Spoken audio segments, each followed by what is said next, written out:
Lectures on Russian Literature. By Ivan Panin. I. Introductory. 1. 2. Pushkin. 44.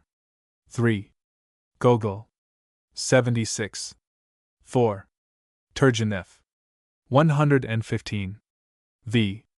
Tolstoy the Artist. 154. 6.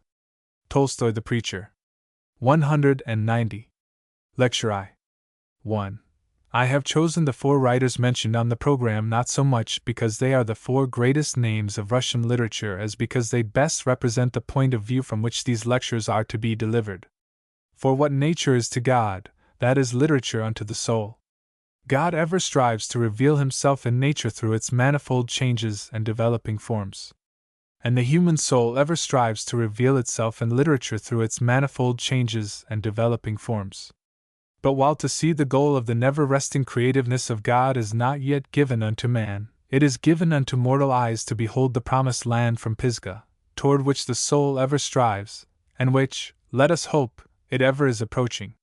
For the soul ever strives onward and upward, and whether the struggle be called progress of species, looking for the ideal, or union with God, the thing is the same. It is of this journey of the soul heavenward that literature is the record, and the various chases of literary development in every nation are only so many mileposts on the road. I have. 2. In its childhood the human soul only exists. It can hardly yet be said to live, but soon it becomes conscious of its existence, and the first cry it utters is that of joy. Youth is ever cheerful, and in its cheer it sings. Youth sings to the stars in the sky, to the pale moon and to the red moon, to the maiden's cheeks and to the maiden's fan. Youth sings to the flower, to the bee, to the bird, and even to the mouse. And what is true of the individual is equally true of the race. The earliest voices in the literature of any nation are those of song. In Greece Homer, like his favorite cicada, chirps right gladly, and in England Chaucer and Shakespeare are first of all bards. In France and Germany it is even difficult to find the separate prominent singers, for there the whole nation, whatever hath articulate voice in it, takes to singing with its troubadours and minzingers. In its earliest stages then the soul sings, not in plaintive regretful strain, but bird-like from an overflowing breast, with rejoicings and with mirth. 3. But the time soon arrives when the soul recognizes that life means something more than mere existence, something more than mere enjoyment, something more even than mere happiness. The time soon arrives when the soul recognizes that by the side of the Prince of Light there also dwells the Prince of Darkness, that not only is there in the universe a great God the good, but also a great devil the evil. And with the impetuosity and impassionateness of youth it gives itself up to lamentation, to indignation. The heart of the poet, the singer, is now filled with woe.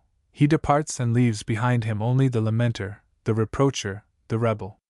Job succeeds Miriam, Aeschylus succeeds Homer, Racine and Corneille take the place of the troubadours, and Byron succeeds Shakespeare.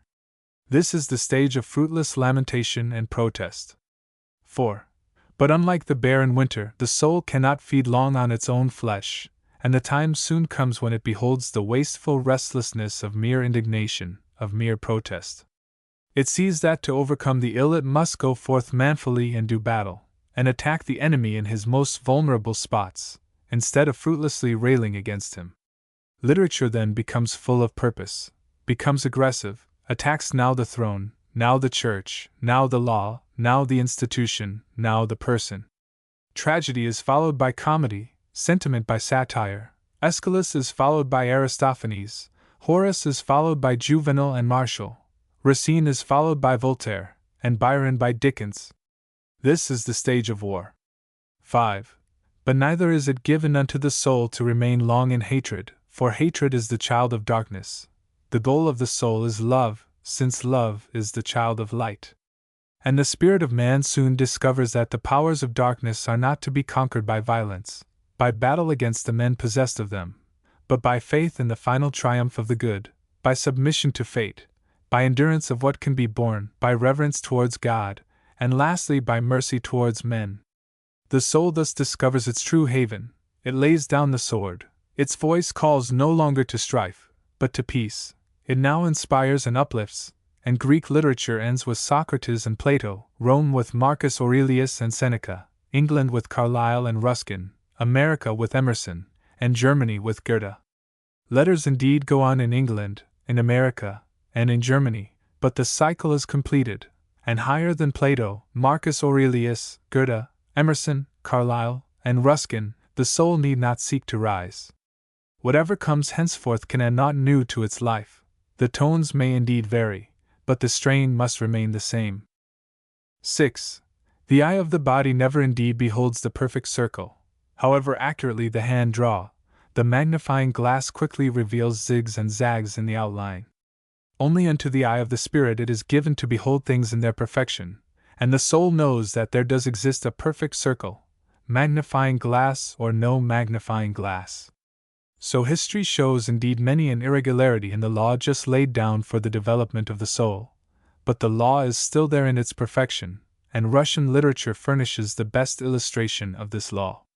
Every literature has to go through these 4 stages, but nowhere have they been passed with such regularity as in Russia. Accordingly, we have in due order of time Pushkin the singer, Gogol the protester, Turgenef the warrior, who on the very threshold of his literary career vows the oath of a Hannibal not to rest until serfdom and autocracy are abolished, and lastly we have Tolstoy the preacher, the inspirer. 7. How this law has operated on Russian soil, in Russian hearts, is the purpose of these lectures to show.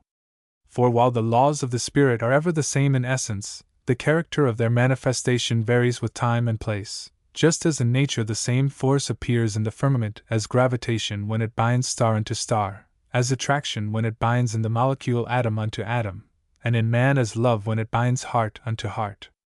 The phenomena, therefore, natural to all literature, we shall also find here, but modified by the peculiar character of the people. 8. And the first characteristic of the Russian spirit is that it has no originating force.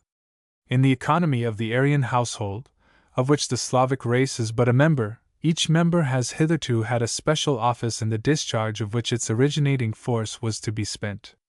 The German has thus done the thinking of the race, the American by his inventive faculty has done the physical comforting of the race, the Frenchman the refining of the race, the Englishman the trading of the race.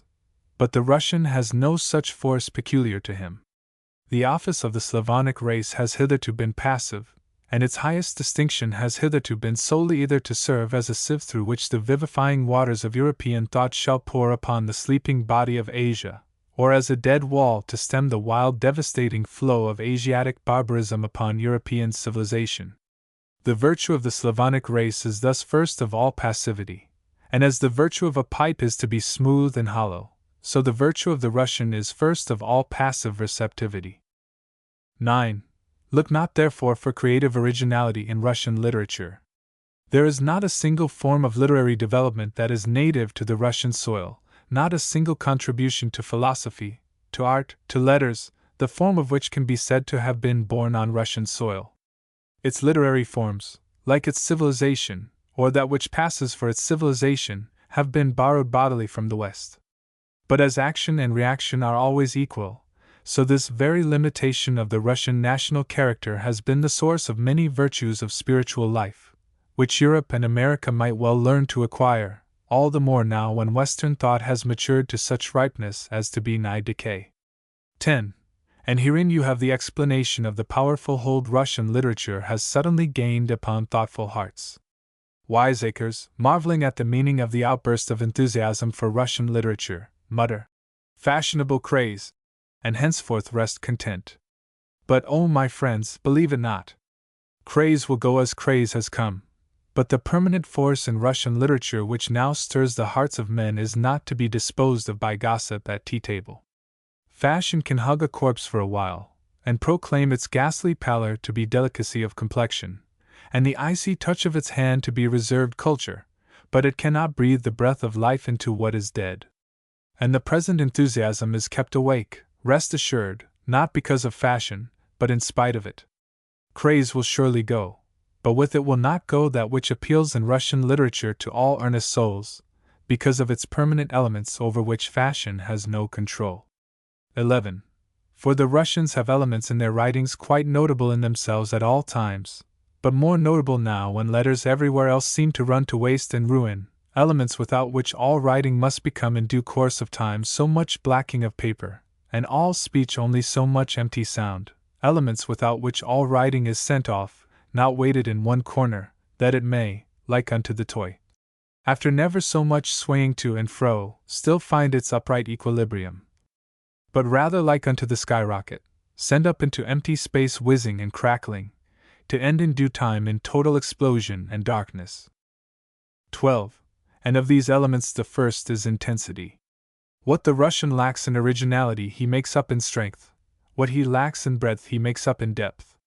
The Russian is nothing if not intense. When he loves with all his heart.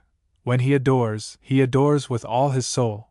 When he submits with all his being. When he rebels with all his force.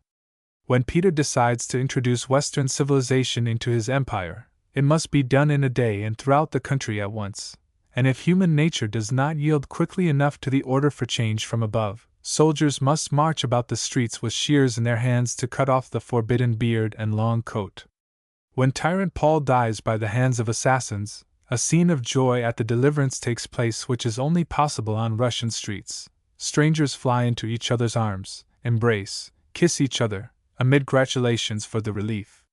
When the foreign invader is to be repelled, no sacrifice is too great for the Russian, and he does not shrink even from setting fire to his own Mecca, the beloved mother Moscow.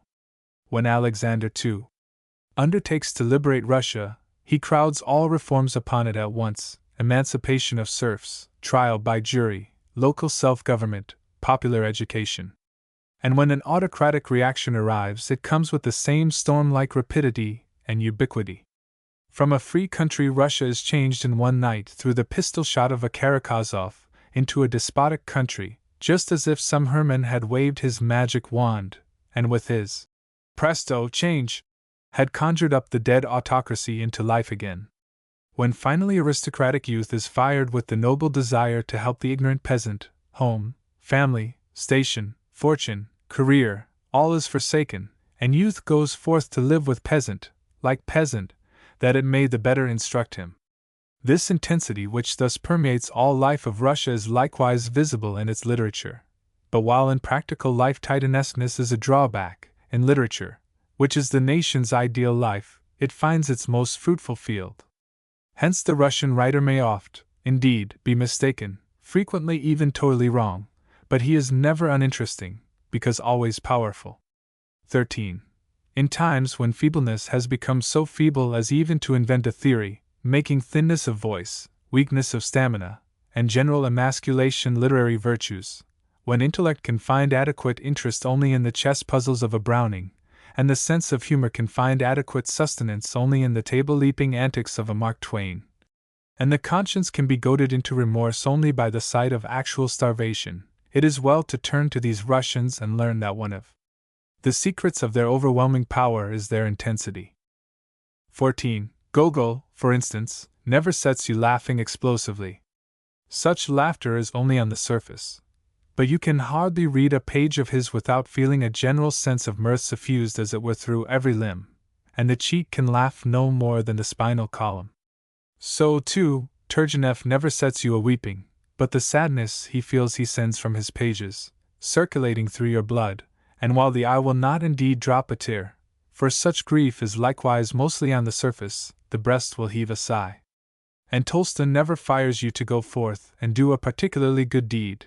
He never, like Schiller, sends you off to embrace your friend, but on laying down his book you feel a general discontent with yourself, and a longing for a nobler life than yours as takes possession of the soul. 15. This is the result of the all-absorbing, all-devouring native intensity of the Russian spirit. 16. And this intensity accounts for the suddenness with which the Russian spirit has blazed forth on the horizon, so that the successive stages of development are scarcely visible. The darkness which overcasts the letters of Russia before Pushkin disappears not slowly, but the sky is lighted up suddenly by innumerable lights. Stars of the first magnitude stud it, now here, now there, until the bewildered observer beholds not twinkling points but shining luminaries. In scarcely half a century Russia has brought forth Pushkin, Lermontov, Gogol, Dostoevsky, Turgenef, Tolstoy, and as the institutions of Western Europe became Russified by the mere wave of an imperial hand, so Russian literature became modernized as if by the wave of a magic wand. 17. This national characteristic of intensity gives Russian literature a hothouse aspect. Its atmosphere is not only fragrant, but oppressively fragrant, and as in America after the Civil War generals and colonels were almost too numerous for social comfort, so in Russia great authors are in well-nigh painful abundance, and the student is embarrassed not with the difficulty of selecting from the midst of poverty, but with the difficulty of selecting from the midst of riches. And not only is its aspect that of a hothouse, but its very character has been affected. Such is the intensity of the national spirit of Russia, that it can do well but one thing at a time, and all its strength can go into only one literary form at a time. From 1800 to 1835 Russian literature is like a field on a midsummer evening, full of all manner of musical sound, and whatever hath articulate voice does nothing but sing. Betushkov sings, Pushkin sings, Lermontov sings, Koltsov sings, Turgenev versifies, and Zhukovsky, like our own poetasters, balances himself acrobatically in metrical stanzas, and where the gift of song is wanting, it shrieks and screeches, but always, observe, in well-balanced rhymes. Then comes the era of the thick periodicals, and whatever is gifted in Russia, for a time speaks only through them. Lastly comes realism with an intensity unparalleled elsewhere, and everybody writes in prose, and only one kind of prose at that, fiction. Not a drama, not a history, not an essay, not a philosophical treatise has yet grown on Russian soil. All the energy of Russia has gone into fiction, and Russia is not the country to produce, when it does produce masters, only one at a time. 18. But the great danger of intensity is extravagance, and Napoleon, who knew men well, could with justice say that the roots of genius and insanity are in the same tree, and indeed few are the writers of genius who have successfully coped with extravagance. It is the peculiar fortune, however, of the Russian writers to be comparatively free from it, and their second great virtue is the one which formed the cardinal virtue of a nation from whom we have still much to learn, the temperance of the Greeks. 19. And of the virtues of which temperance, measuredness, is the parent, there are two, of which the first is moderation and the second is modesty. Moderation with reference to things outside of the soul, modesty with reference to things inside of the soul. And for the highest example of moderation, you must read Turgenef's account of Nezdanov's suicide in Virgin Soil, or his account of the drowning of Maria Pavlovna in Backwoods, the first of which I will take the liberty to read to you. Nezdanov sprang up from the sofa. He went twice round the room, then stopped short for a minute lost in thought. Suddenly he shook himself, took off his masquerading dress, kicked it into the corner, fetched and put on his former clothes. Then he went up to the three-legged small table and took from the drawer two sealed envelopes, and a small object which he put into his pocket, but the envelopes he left on the table. He then leaned down and opened the door of the stove. The stove contained a heap of ashes. This was all that was left of Nezdanov's papers and private book of verses. He had burned them all during the night. But in this same stove, leaning against one of the walls, was Marianne's portrait, Markelov's gift. Evidently Nezdanov had not had the courage to burn this portrait with the rest. He took it out carefully and put it on the table by the side of the sealed papers. Then with a determined movement of the hand he seized his cap and started for the door, but he stopped, came back, and went into Marianne's chamber. After standing motionless for a moment, he cast a look about him, and approaching the young girl's narrow small bed, he bent down and with one suppressed sob he placed his lips, not on the pillow, but on the foot of the bed. Then he stood up straight, drew his cap over his forehead, and flung himself from the room. Without meeting any one either in the entry, or on the staircase, or down below, he slipped out into the little enclosure. The day was cloudy, the sky lowering. A little damp breeze bent the tops of the grass blades and gently waved the leaves on the trees. The mill rattled and buzzed less than usual at this hour. An odor of charcoal, of tar, and of soot came from the yard. Nezdanov cast around him a scrutinizing, distrustful glance, then he walked up to the old apple tree which had attracted his attention on the day of his arrival, when he first looked out of his chamber window. The trunk of this apple tree was covered with dry moss, its bare and knotty branches, with but a few little green and brown leaves stuck out here and there, raised themselves crookedly towards the heavens, like the suppliant arms of an old man, with bent elbows. Nezdanov stood firmly on the dark earth which surrounded the foot of the apple tree, and drew from his pocket the small object which he had previously taken from the table drawer. Then he looked attentively at the windows of the little wing. If someone should see me at this moment, he thought, perhaps I should put off. But nowhere was a single human face to be seen. Everything seemed dead, everything turned itself away from him, drawing itself away from him forever, leaving him alone to the mercy of fate. Only the factory was sending forth its rank odor, its dull uproar, and a cold rain began to fall in fine drops, pricking like needles. Then Nezdanov looked up through the twisted branches of the tree beneath which he was standing, at the gray, heavy, wet, indifferent, blind sky. He gaped, shrugged his shoulders, and said to himself, "After all, there is nothing else I can do. I cannot return to Petersburg, to prison." He threw down his cap, and with the premature feeling of a kind of agonizing, not wholly unpleasant yet powerful tension of the nerves, he put the mouth of the revolver against his breast and pulled the trigger. Something gave him a sudden blow, not even a very hard one. But already he lay on his back, trying to make out what had happened and how it came that he had just seen Tatyana.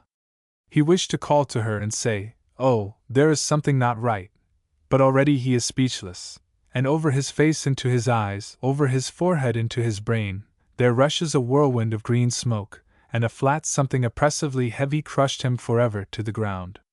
Nezdanov was not mistaken in supposing he saw Tatyana. Just as he pulled the trigger, she came to one of the windows of the little wing and descried him beneath the apple tree.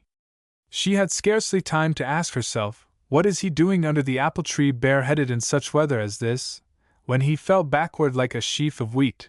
But she felt at once that something tragic had happened, and she rushed downstairs, out into the enclosure. She ran up to Nezdanov. "Alexis Dmitrich, what is the matter?" But darkness had already come over him. Tatyana stooped over him, and saw blood. "Paul," she shouted in a strange voice, "Paul!" In a few moments Marianne, Solomon, Paul, and 2 factory workmen were already in the enclosure. Nezdanov was at once raised, carried into his chamber, and placed on a sofa where he had spent his last night. He lay on his back, his half-closed eyes remained fixed, his face was lead-colored. He breathed slowly and laboriously, catching each breath as if choking. Life had not yet left him. Marianne and Solomon stood on each side of the couch, almost as pale as Nezdanov himself. Both were stunned, startled, crushed, especially Marianne, but they were not surprised. "Why did not we foresee this?" each thought, and yet at the same time it seemed to them that they had foreseen it. When he said to Marianne, "Whatever I do, I warn you of it beforehand, you will not be surprised," and again, when he had spoken of the 2 men that existed in him, who can yet not live together, did not something like a presentiment stir in her? Why then did she not stop at that moment and reflect upon these words and this presentiment? Why does not she dare now to look at Solomon, as if he were her accomplice, as if he too were suffering remorse? Why was the feeling of infinite pity, of desperate regret with which Nezdanov inspired her mingled with a kind of terror, with shame, with remorse? Might she perhaps have saved him? Why does either of them dare to utter a word? They hardly dare to breathe. They wait. What are they waiting for, great God? Solomon sent for a surgeon, although there was of course no hope. Upon the small black bloodless wound Tatyana had put a sponge with cold water, and moistened his hair also with cold water and vinegar. Suddenly Nezdanov ceased choking and made a slight movement. "He is coming to himself," muttered Solomon. Marianne knelt beside the sofa. Nezdanov looked at her. Up to this moment his eyes had been fixed, like those of every dying person. "Ah! I am still alive," he said with a hardly audible voice. "Unsuccessful as ever. I am detaining you?" "Alyosha," Marianne contrived to groan out. "Yes, soon. You remember, Marianne, in my poem, 'Surround me with flowers.' Where then are the flowers? But you are here instead, there, in my letter." Suddenly he began to shiver from head to foot. "Ah, here she is. Give each other your hands, in my presence. Quick, give. Solomon raised Marianne's hand. Her head lay on the sofa, face down, close to the very wound. As for Solomon, he stood straight and rigid, black as night. So, that is right, so. Nezdanov began to gasp again, but this time in an entirely strange way. His chest rose and his sides contracted. He made evident efforts to place his hand on their clasped hands, but his were already dead. He is going, murmured Tatyana, who was standing near the door, and she began to cross herself. The sobbing breaths became rarer, shorter. He was still seeking Marianne with his look, but a kind of threatening milky whiteness already veiled his eyes from within. Good, this was his last word. He now was no longer, but the hands of Solomon and Marianne were still joined across his breast. 20. From this pure melancholy and measured sadness, go to Dickens and read his account of the death of Little Nell, or to George Eliot and read her account of Maggie Tulliver's death. I venture to think you will need no comment of mine to perceive the difference, and the difference, I regret to say, is not in favor of the English masters. 21. But not only in the field of pathos is this moderation of the Russian striking, in the field of description of nature, of which both the English and the Russian are so fond in their literature, the two literatures offer abundant material for comparison, and I will permit myself to quote to you a passage from Dickens for the purpose of illustrating how the Russians go to work with a similar subject. It was small tyranny for a respectable wind to go wreaking its vengeance on such poor creatures as the fallen leaves, but this wind happening to come up with a great heap of them just after venting its humor on the insulted dragon, did so disperse and scatter them that they fled away, pell-mell, some here, some there, rolling over each other, whirling round and round upon their thin edges, taking frantic flights into the air, and playing all manner of gambols in the extremity of their distresses. Nor was this enough for its malicious fury, for not content with driving them abroad, it charged small parties of them and hunted them into the wheelwright's saw pit and below the planks and timbers in the yard, and scattering the sawdust in the air, it looked for them underneath, and when it did meet with any few, how it drove them on and followed at their heels. The scared leaves only flew the faster for all this, and a giddy chase it was, for they got into unfrequented places, where there was no outlet, and where their pursuer kept them eddying round at his pleasure, and they crept under the eaves of the houses, and clung tightly to the sides of hayricks, like bats, and tore in at open chamber windows, and cowered close to hedges, and, in short, went everywhere for safety. Martin Chuzzlewit, too. 22. Of which passage the principal vice is that it does not describe to you the wind, the thing Dickens really saw, but only what Dickens thought he saw. He gives you not the original but a translation, and a translation, as you will presently see, far from faithful. He gives you not the scene, but the effect of the scene on his mind, and as Dickens started out to produce not a faithful picture, but a startling emotion, his scene is accordingly gaudy, theatrical, false. For observe, the wind is a respectable wind, and yet afflicted with pettiness of tyranny, and it wreaks vengeance, and this vengeance-wreaking wind does not come up flying, as you would expect of a wind, but it happens to come up leisurely, evidently taking an after-dinner stroll, as is becoming a respectable wind, which finds it not inconsistent with respectability to be vengeance-wreaking. And this respectable wind, without any motive, suddenly transforms himself into a malicious wind.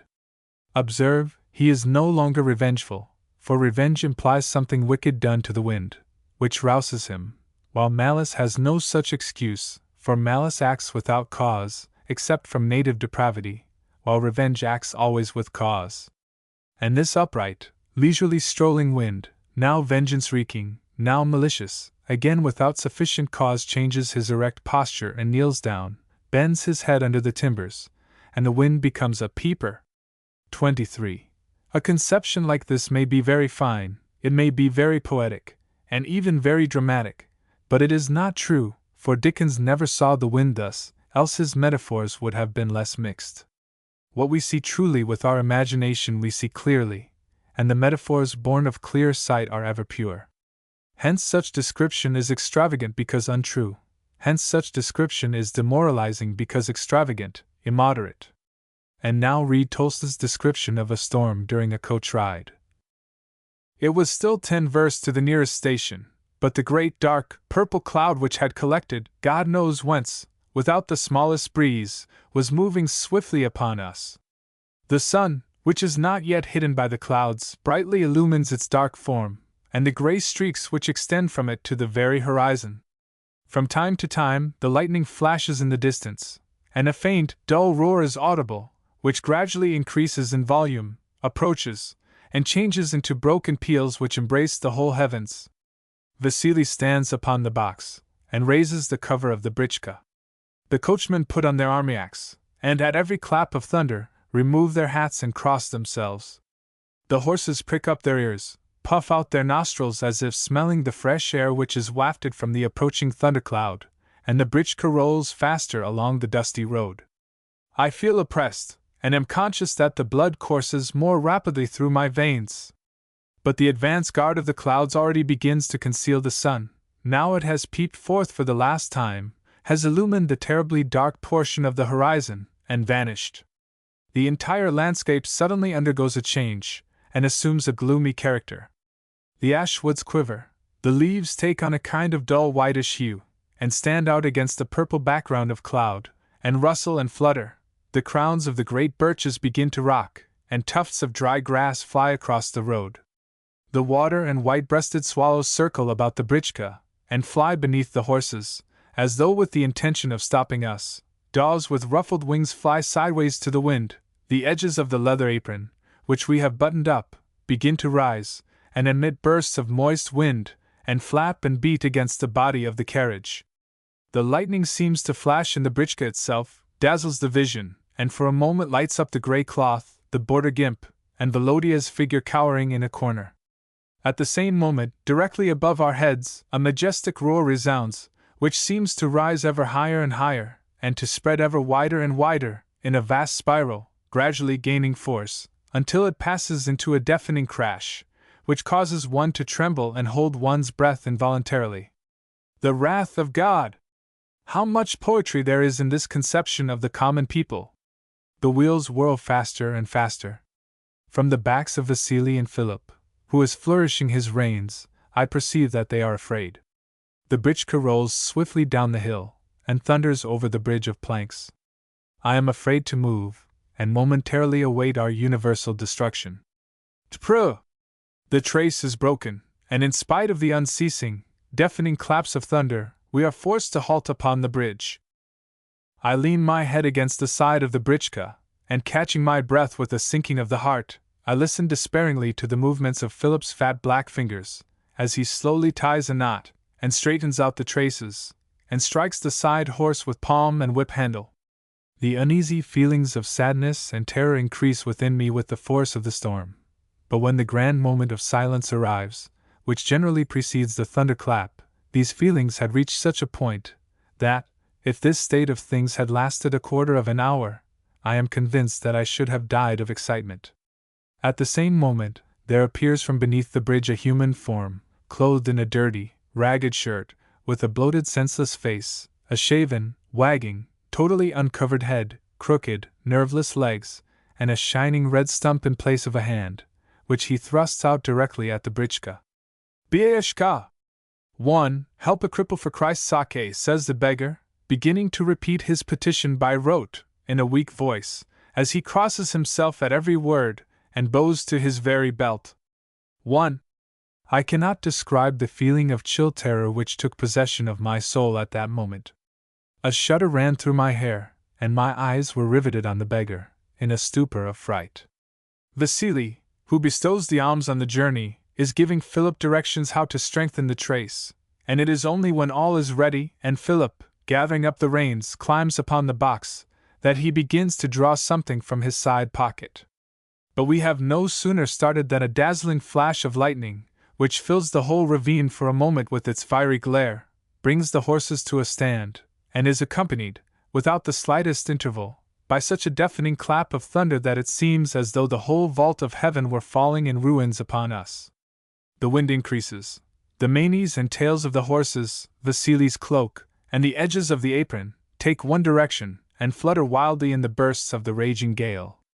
A great drop of rain fell heavily upon the leather hood of the britchka, then a second, a third, a fourth, and all at once it beat upon us like a drum, and the whole landscape resounded with the regular murmur of falling rain. I perceive, from the movement of Vasili's elbow, that he is untying his purse. The beggar, still crossing himself and bowing, runs close to the wheel, so that it seems as if he would be crushed. Give for Christ's sake! At last a copper groschen flies past us, and the wretched creature halts with surprise in the middle of the road. His smock, wet through and through, and clinging to his lean limbs, flutters in the gale, and he disappears from our sight. The slanting rain, driving before a strong wind, poured down as from a bucket. Streams trickled from Vasili's frieze back into the puddle of dirty water which had collected on the apron. The dust, which at first had been beaten into pellets, was converted into liquid mud through which the wheels splashed. The jolts became fewer, and turbid brooks flowed in the ruts. The lightning flashes grew broader and paler. The thunderclaps were no longer so startling after the uniform sound of the rain. Now the rain grows less violent. The thundercloud begins to disperse. Light appears in the place where the sun should be, and a scrap of clear azure is almost visible through the grayish-white edges of the cloud. A moment more, and a timid ray of sunlight gleams in the pools along the road, upon the sheets of fine, perpendicular rain which fall as if through a sieve, and upon the shining, newly washed verdure of the wayside grass. The black thundercloud overspreads the opposite portion of the sky in equally threatening fashion, but I no longer fear it. I experience an inexpressibly joyous feeling of hope in life, which has quickly taken the place of my oppressive sensation of fear. My soul smiles, like nature, refreshed and enlivened. 24. And for modesty, too, the literatures of England and Russia furnish instructive comparisons. Russia has no autobiographies of note. Men there were too busy with their art to have much time left to think of themselves. Turgenev writes reminiscences, but only of others, and not of himself, and when he speaks of his own past, it is only incidentally, and with the delicacy of a maiden. Tolstoy gives, indeed, an autobiography as sincere as Rousseau's and as earnest as Mill's, but only because he believes that an account of the spiritual struggles he went through would be helpful to other strugglers with the terrible problems of life. But of their personal history there is seldom more than a trace found. Compare with this the autobiographies of Gibbon, Leigh Hunt, Mill, or even the reminiscences of Carlyle, and the widely branching outpourings of Ruskin in his autobiographical sketches. Not that the English overestimate their own worth and importance, but the Russians seem to have the instinctive sense of measure in personal matters. 25. Much of this purity of taste is due to a singular circumstance in its literary history. Unlike other countries, in Russia, for a long time, literature has been the favorite solely of the educated and wealthy classes. Almost all the great names of Russian literature, Pushkin, Lermontov, Herzen, Turgenev, Zhukovsky, Griboyedov, Karamzin, Tolstoy, were aristocrats, if not always by birth, at least by surroundings. The men of letters sprung from the people, nourished by the people, living among the people. The Burnses, the Beringers, the Heinz are unknown in Russia. I have already stated that originality must not be looked for on Russian soil, that Russian literature is essentially an imitative literature in its forms, hence imitative force must have time to look about, examine, copy, and for this leisure, wealth is necessary. 26. This absence of originality has thus proved a source of blessing to Russian literature which well nigh makes up the loss. For literature thus being in the hands of men of leisure, free from the struggle for bread, was never governed in Russia by the law of supply and demand, and the dollar never became, as with us, the potent, even though the temporary arbiter of its destinies. Hence the singular purity of Russian literature in point of style. Dickens needs the dollars, and he therefore spins out his satires to a length of distance to be traversed only by 7-league boots, and in verbosity is equalled only by Thackeray. Gogol, however, not only compresses his chapters, but even burns the whole second part of his masterpiece, Dead Souls, as unworthy of his best art. George Eliot, writing for a standard which requires 3 volumes for each novel, must fill her story with all manner of description which does not describe, and reflection which does not reflect. But Turgenev files and files until he is reproached more for omitting too much than for adding too much. And America's greatest living writer, I say greatest, because he is purest in spirit, gentlest in heart, and freest in mind, can still go on from year to year producing one novel annually with the regularity of a baker's muffin at breakfast. Compare with this his own master, Tolstoy, who for months forsakes his masterpiece, Anna Karenina, because of a fastidious taste. Hence the question why Mrs.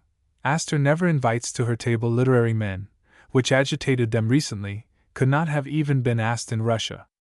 Such a question is only possible in a country where the first question a publisher puts of a book is not whether it is good, but whether it is likely to pay. 27. Faithfulness of labor and finish of form are therefore characteristic of whatever has any reputation in Russia, and as works of art, there are few works of the Russian masters that are not veritable masterpieces. I say this with confidence of Turgenef, Tolstoy, Gogol, and Pushkin, but I think this remark would hold even of the lesser lights of Russian literature. A sincerity, a truthfulness, a realness, is thus found in Russian literature, which makes it be a thing of beauty instead of doing some deeds of beauty. On reading Uncle Tom's Cabin, you involuntarily ask, what effect has this book had on slavery in America? On reading Turgenef's Memoirs of a Sportsman, though it accomplished as much for the serf, you no longer ask, what has the book done for the serf? You do not think of the serf any more now that he has ceased to be. But you do think of the innumerable things of beauty that roll out from his pages before you as if from a kaleidoscope. And if to be is greater than to do, then Russian literature is truly original, even though its forms be borrowed, since instead of seeming it is, and whatever truly is original. 28.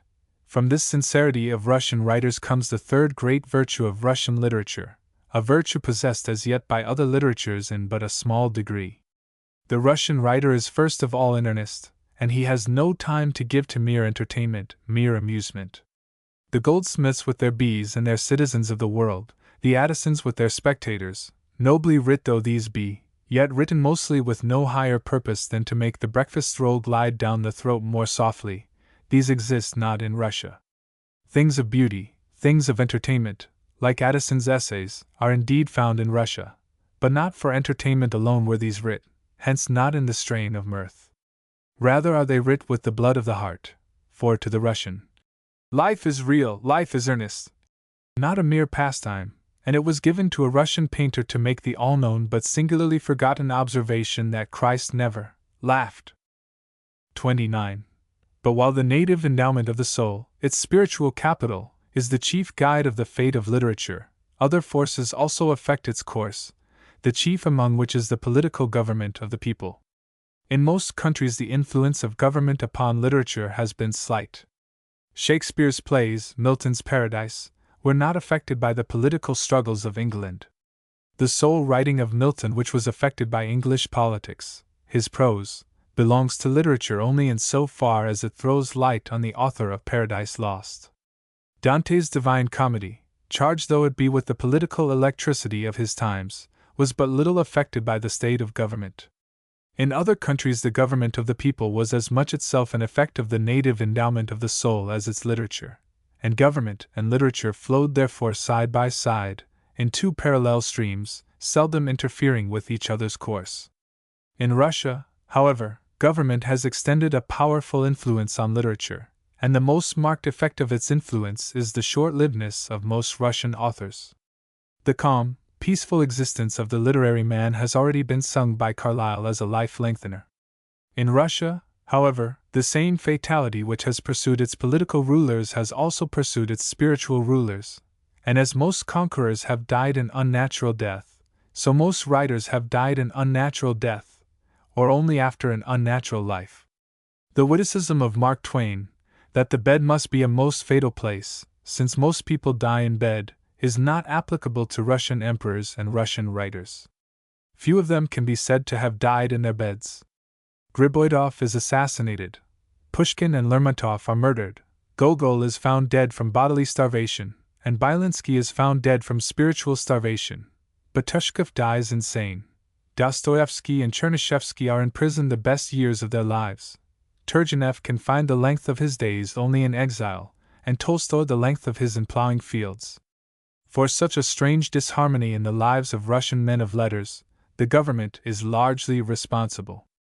An autocracy which feels itself called to wrap literature tightly in swaddling clothes, and establishes a censorship which does not shrink even from making verbal changes in the works of the artist to improve his style, can accomplish little more than the shortening of literary lives.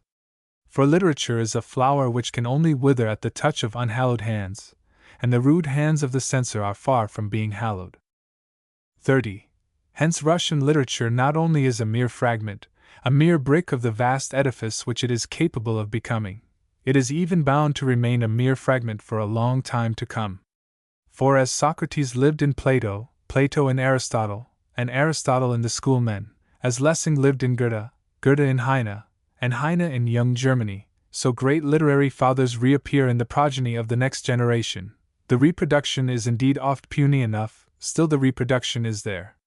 But in Russia, while Pushkin lived in Gogol, and Gogol in Turgenef, the generation which was to inherit the kingdom left by Turgenef and Tolstoy is now buried in fortresses and dungeons. And as in America Mammon has so eaten away literary aspiration as to leave Emerson and Hawthorne, Prescott and Motley, intellectually childless, so in Russia, autocracy has so eaten away the literary material as to leave the great masters childless. 31.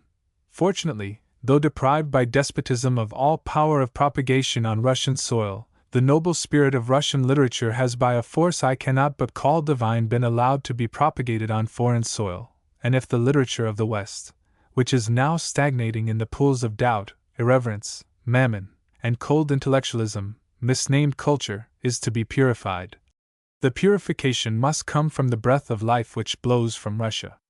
This is the true meaning of the present craze for Russian authors. There is a force in them which the mass instinctively recognizes as divine. It feels for it, gropes for it, and the devil, as usual, is the first to seize for his purposes whatever noble impulse comes over men, and this search for the divine of the mass becomes a sham, a fashionable craze. Hence the rage, the boom. This is the inevitable stage of falsehood through which every noble aspiration must pass. By and by the stage of truth must come, and come it shall, in due time. Russian authors will then be read not because it is the fashion and the craze, but because they have a message from the very heavens to deliver unto him that hath eyes to see and ears to hear, the message of sincerity, the message of earnestness, the message of love. Then will have been reached the stage of truth. 32.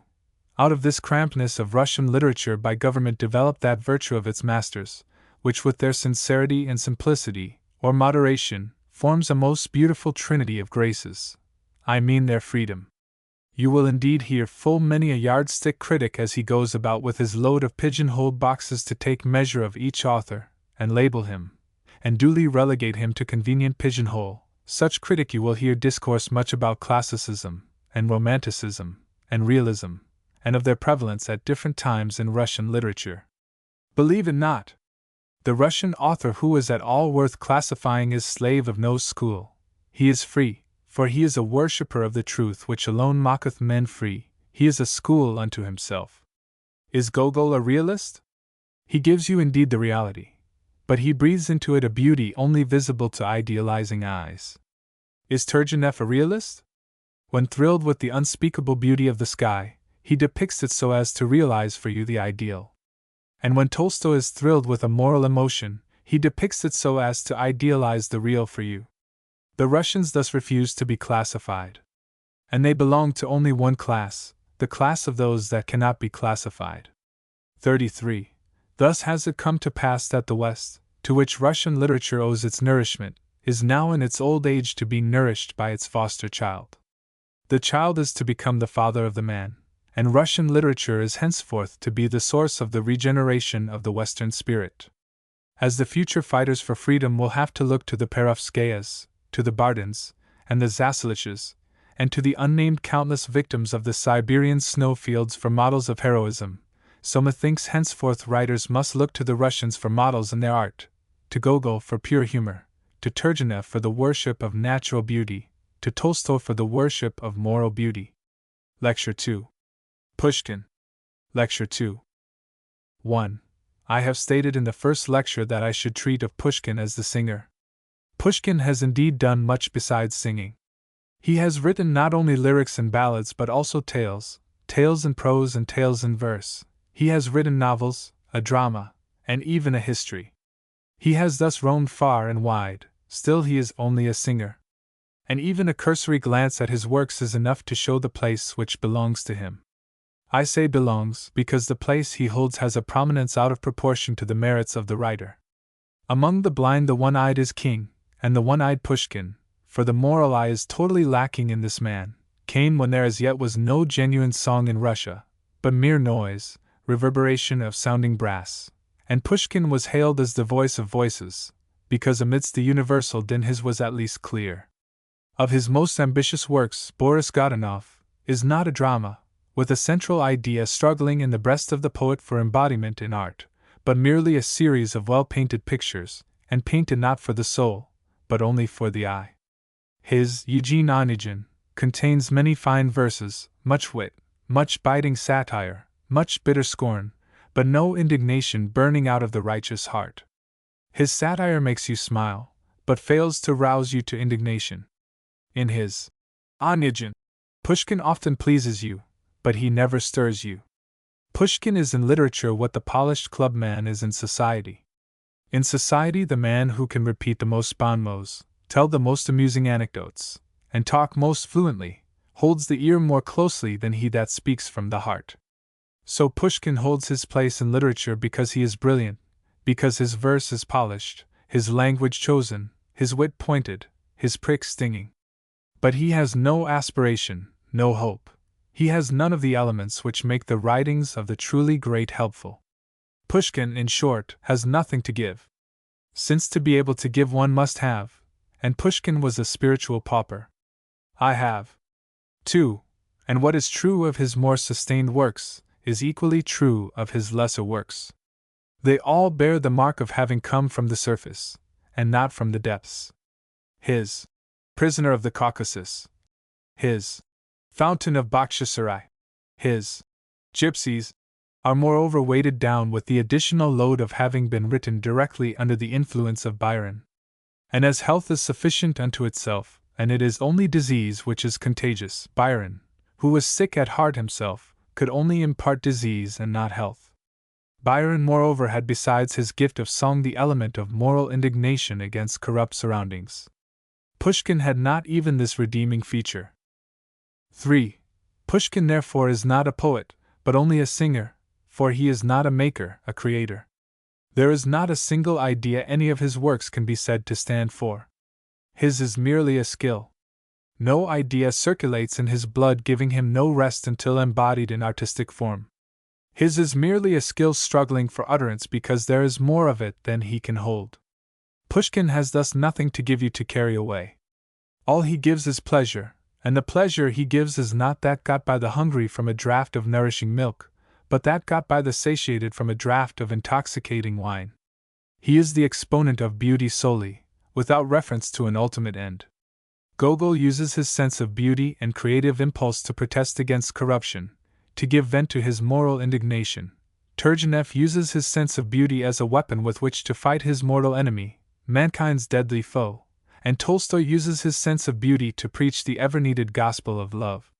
But Pushkin uses his sense of beauty merely to give it expression. He sings indeed like a siren, but he sings without purpose. Hence, though he is the greatest versifier of Russia, not poet, observe, he is among the least of its writers. For, towards the end of his early extinguished life he showed, indeed, signs of better things. In his Captain's Daughter, he depicts a heroic simplicity, the sight of which is truly refreshing, and here Pushkin becomes truly noble. As a thing of purity, as a thing of calmness, as a thing of beauty, in short, the Captain's Daughter stands unsurpassed either in Russia or out of Russia. Only Goldsmith's Vicar of Wakefield, Gogol's Taras Bulba, and the Swiss clergyman's Broom Merchant can be worthily placed by its side. But this nobility is of the lowly, humble kind, to be indeed thankful for, as all nobility must be, whether it be that of the honest farmer who tills the soil in silence, or that of the gentle Longfellow who cultivates his modest muse in equal quietness. But there is the nobility of the nightingale and the nobility of the eagle, There is the nobility of the lamb and the nobility of the lion, and beside the Titanesqueness of Gogol, and Turgenef, and Tolstoy, the nobility of Pushkin, though high enough on its own plane, is relatively low. 5. Mere singer then that Pushkin is, he is accordingly at his best only in his lyrics. But the essence of a lyric is music, and the essence of music is harmony, and the essence of harmony is form. Hence in beauty of form Pushkin is unsurpassed, and among singers he is peerless. His soul is a veritable Aeolian harp. No sooner does the wind begin to blow than his soul is filled with music. His grace is only equaled by that of Heine, his ease by that of Goethe, and his melody by that of Tennyson. I have already said that Pushkin is not an eagle soaring in the heavens, but he is a nightingale perched singing on the tree. But this very perfection of form makes his lyrics well nigh untranslatable, and their highest beauty can only be felt by those who can read them in the original. 6. In endeavoring therefore to present Pushkin to you, I shall present to you not the 9/10 of his works which were written only by his hands, his dramas, his tales, his romances, whether in prose or verse, but the 1/10 of his works which was writ from his heart. For Pushkin was essentially a lyric singer, and whatever comes from this side of his being is truly original. All else, and grafted upon him as it is from without, either from ambition or from imitation, cannot be called his writing, that which he alone and none others had to deliver himself of. What message Pushkin had to deliver at all to his fellow men is therefore found in his lyrics. 7. Before proceeding, however, to look at this singer Pushkin, it is necessary to establish a standard by which his attainment is to be judged. And that we may ascertain how closely Pushkin approaches the highest, I venture to read to you the following poem, as the highest flight which the human soul is capable of taking heavenward on the wings of song. I am 8. I consider a poem of this kind, and I regret that there are very few such in any language, to stand at the very summit of poetic aspiration. For not only is it perfect in form, and is thus a thing of beauty made by the hands of man, but its subject is of the very highest, since it is a hymn, a praise of God, even though the name of the Most High be not there. For what is heaven? Heaven is a state where the fellowship of man with man is such as to leave no room for want to the one, while there is abundance to the other. Heaven is a state where the wants of the individual are so cared for that he needs the help of none. But if there be no longer any need of toiling, either for neighbor nor for self, what is there left for the soul to do but to praise God and glorify creation? A hymn like the above, then, is the outflow of a spirit which hath a heavenly peace. And this is precisely the occupation with which the imagination endows the angels. The highest flight of the soul is therefore that in which it is so divested of the interests of the earth, as to be filled only with reverence and worship. And this hymn to force seems to me to have come from a spirit which, at the time of its writing at least, attained such freedom from the earthly. 9. Such a poem being then at one end of the scale, the highest because it gratifies the soul's highest need, on the opposite end, on the lowest, is found that which gratifies the soul's lowest need, its need for novelty, its curiosity.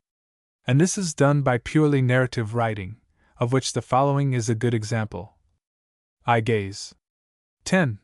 The purpose of the author here was only to tell a story, and as success is to be measured by the ability of a writer to adapt his means to his ends, it must be acknowledged that Pushkin is here eminently successful.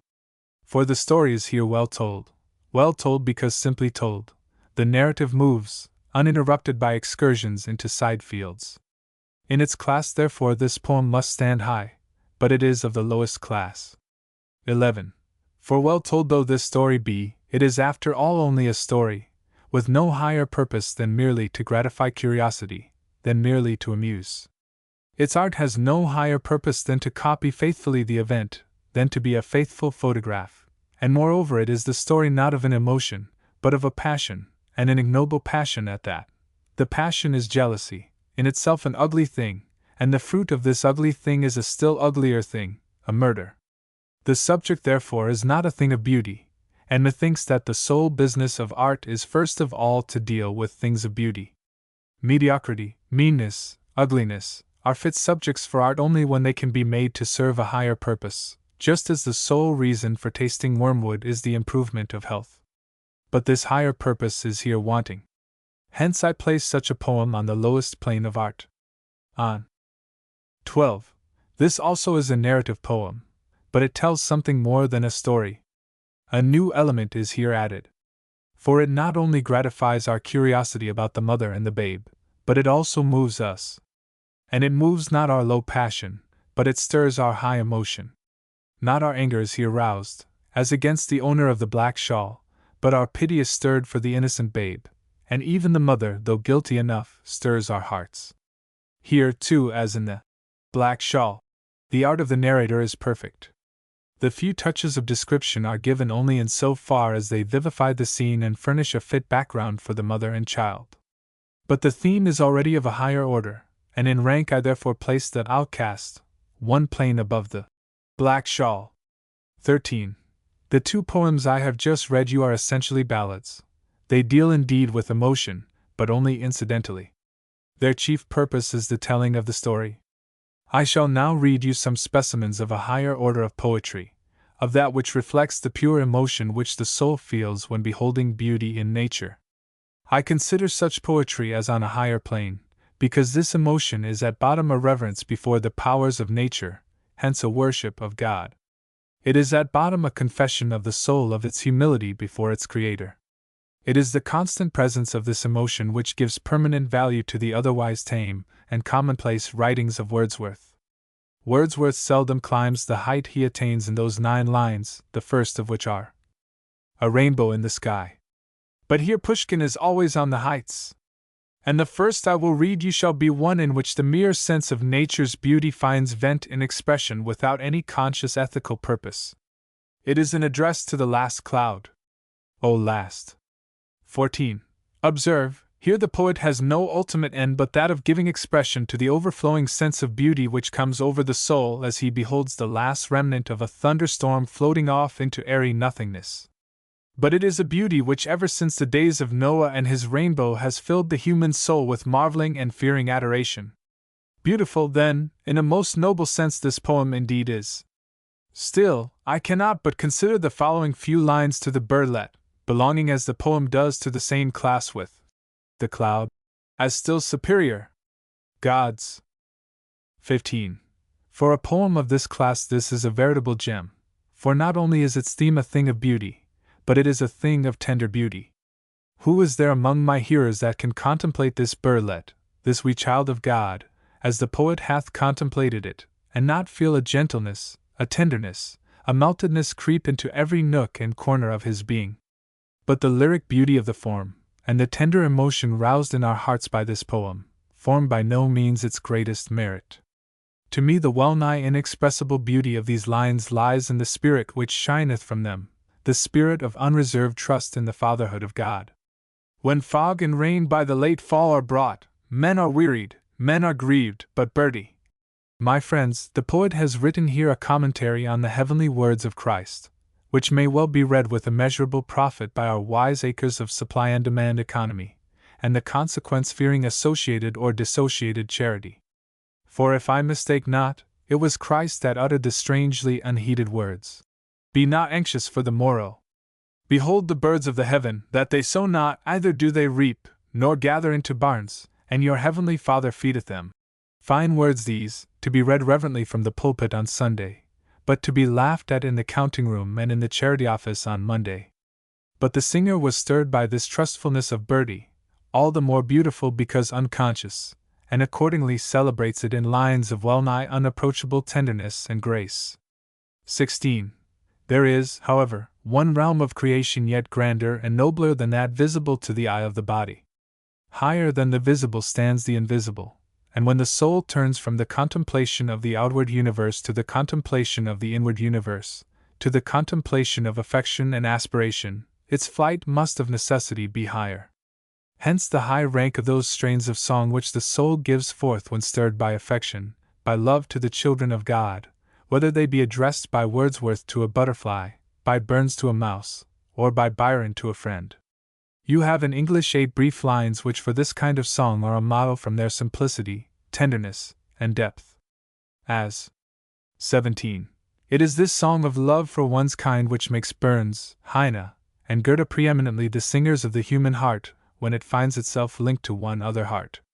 And it is this strain which gives everlasting life to the following breath of Pushkin's muse.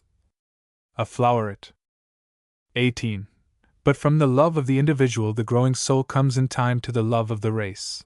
Or rather, we only love an individual because he is to us the incorporation of some ideal. And let the virtue for which we love him once be gone, he may indeed keep our goodwill, but our love for him is clean gone out. This is because the soul in its ever upward, heavenward flight alights with its love upon individuals solely in the hope of finding here its ideal, its heaven realized. But it is not given unto one person to fill the whole of a heaven-searching soul. Only the ideal, God alone, can wholly fill it. Hence the next strain to that of love for the individual is this longing for the ideal, a longing for what is so vague to most of us, a longing to which therefore not wholly inappropriately the name has been given of a longing for the infinite. 19. And of this longing, Heine has given in 8 lines immeasurably pathetic expression. Heine has taken the evergreen pine in the cold clime, as the emblem of this longing, and a most noble emblem it is. But I cannot help feeling that in choosing a fallen angel, as Pushkin has on the same subject, he was enabled to give it a zenith-like loftiness and a nadir-like depth not to be found in Heine. At 20. Hitherto we have followed Pushkin only through his unconscious song, only through that song of which his soul was so full as to find an outlet, as it were, without any deliberate effort on his part. But not even unto the bard is it given to remain in this childlike health. For nature ever works in circles. Starting from health, the soul indeed in the end arrives at health, but only through the road of disease. And a good portion of the conscious period in the life of the soul is taken up by doubt, by despair, by disease. Hence, when the singer begins to reflect, to philosophize, his song is no longer that of health. This is the reason why Byron and Shelley have borne so little fruit.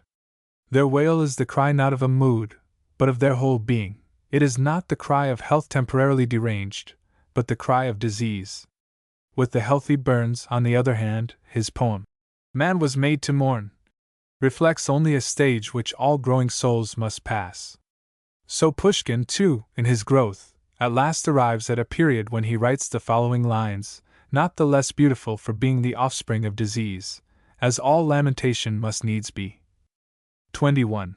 Once passed through its mumps and measles, the soul of the poet now becomes conscious of its heavenly gift, and begins to have a conscious purpose.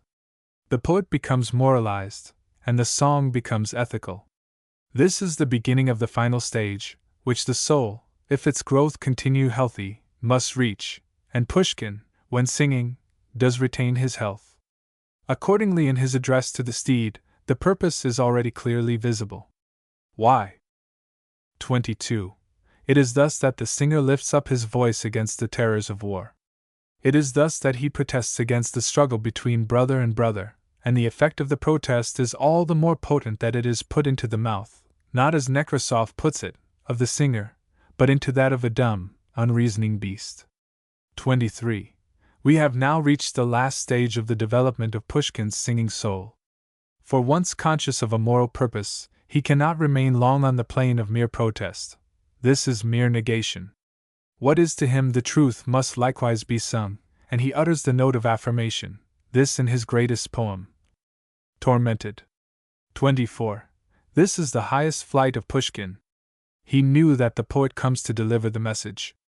But what the message was not given unto him to utter. For God only speaks through those that speak for him, and Pushkin's was not yet a God-filled soul. Hence the last height left him yet to climb, the height from which the hymn of force is sung, Pushkin did not climb. Pushkin's song, in short, was so far only an utterance of a gift, it had not become as yet a part of his life. And the highest is only attainable not when our lives are guided by our gifts, but when our gifts are guided by our lives. How this thus falling short of a natively richly endowed soul became possible, can be told only from a study of his life. To Pushkin his poetic ideal bore the same relation to his practical life that the Sunday religion of the businessman bears to his Monday life. To the ordinary businessman, Christ's words are a seeing guide to be followed in church, but a blind enough guide, not to be followed on the street. Hence Pushkin's life is barren as a source of inspiration towards what life ought to be, but it is richly fruitful as a terrifying warning against what life ought not to be. 25. Pushkin died at the age of 38, at a time when he may be said to have just begun to live. Once more then we have before us a mere fragment, a mere possibility, a mere promise of what the great soul was capable of becoming, of what the great soul was perhaps destined to become. Pushkin is thus a typical example of the fate of the Slavonic soul.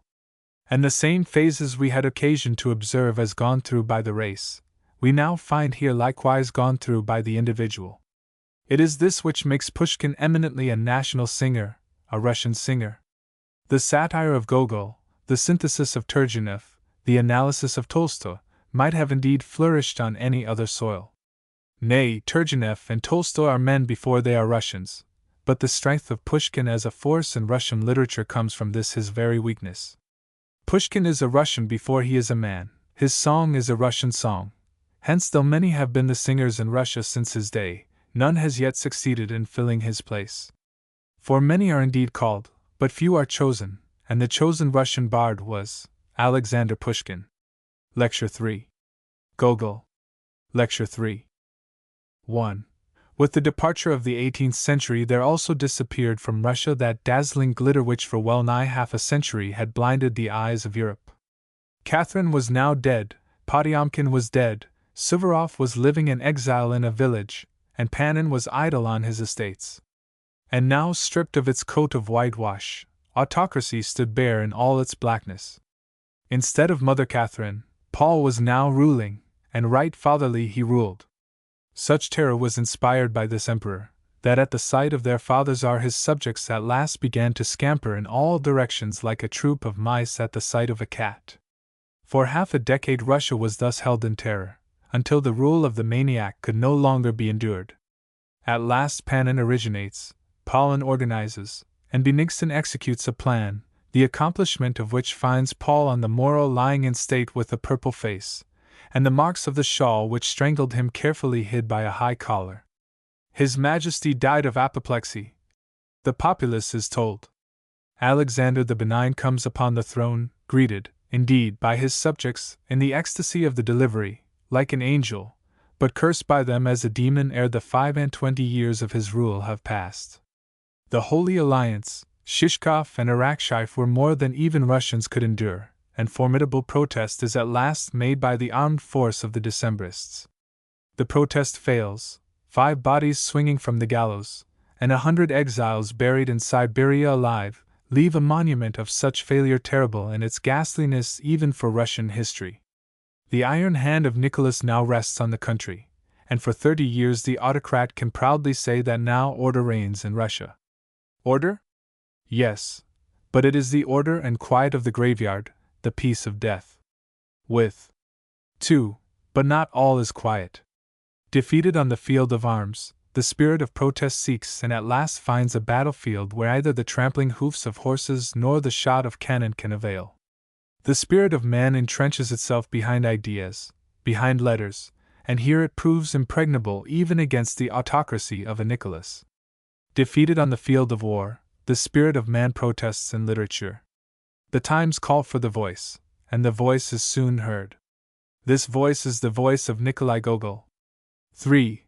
Gogol is the protester, the merciless critic of the weakness of autocracy. I have placed Pushkin, the greatest of Russia's singers, as among the least of its writers, because he hath no purpose.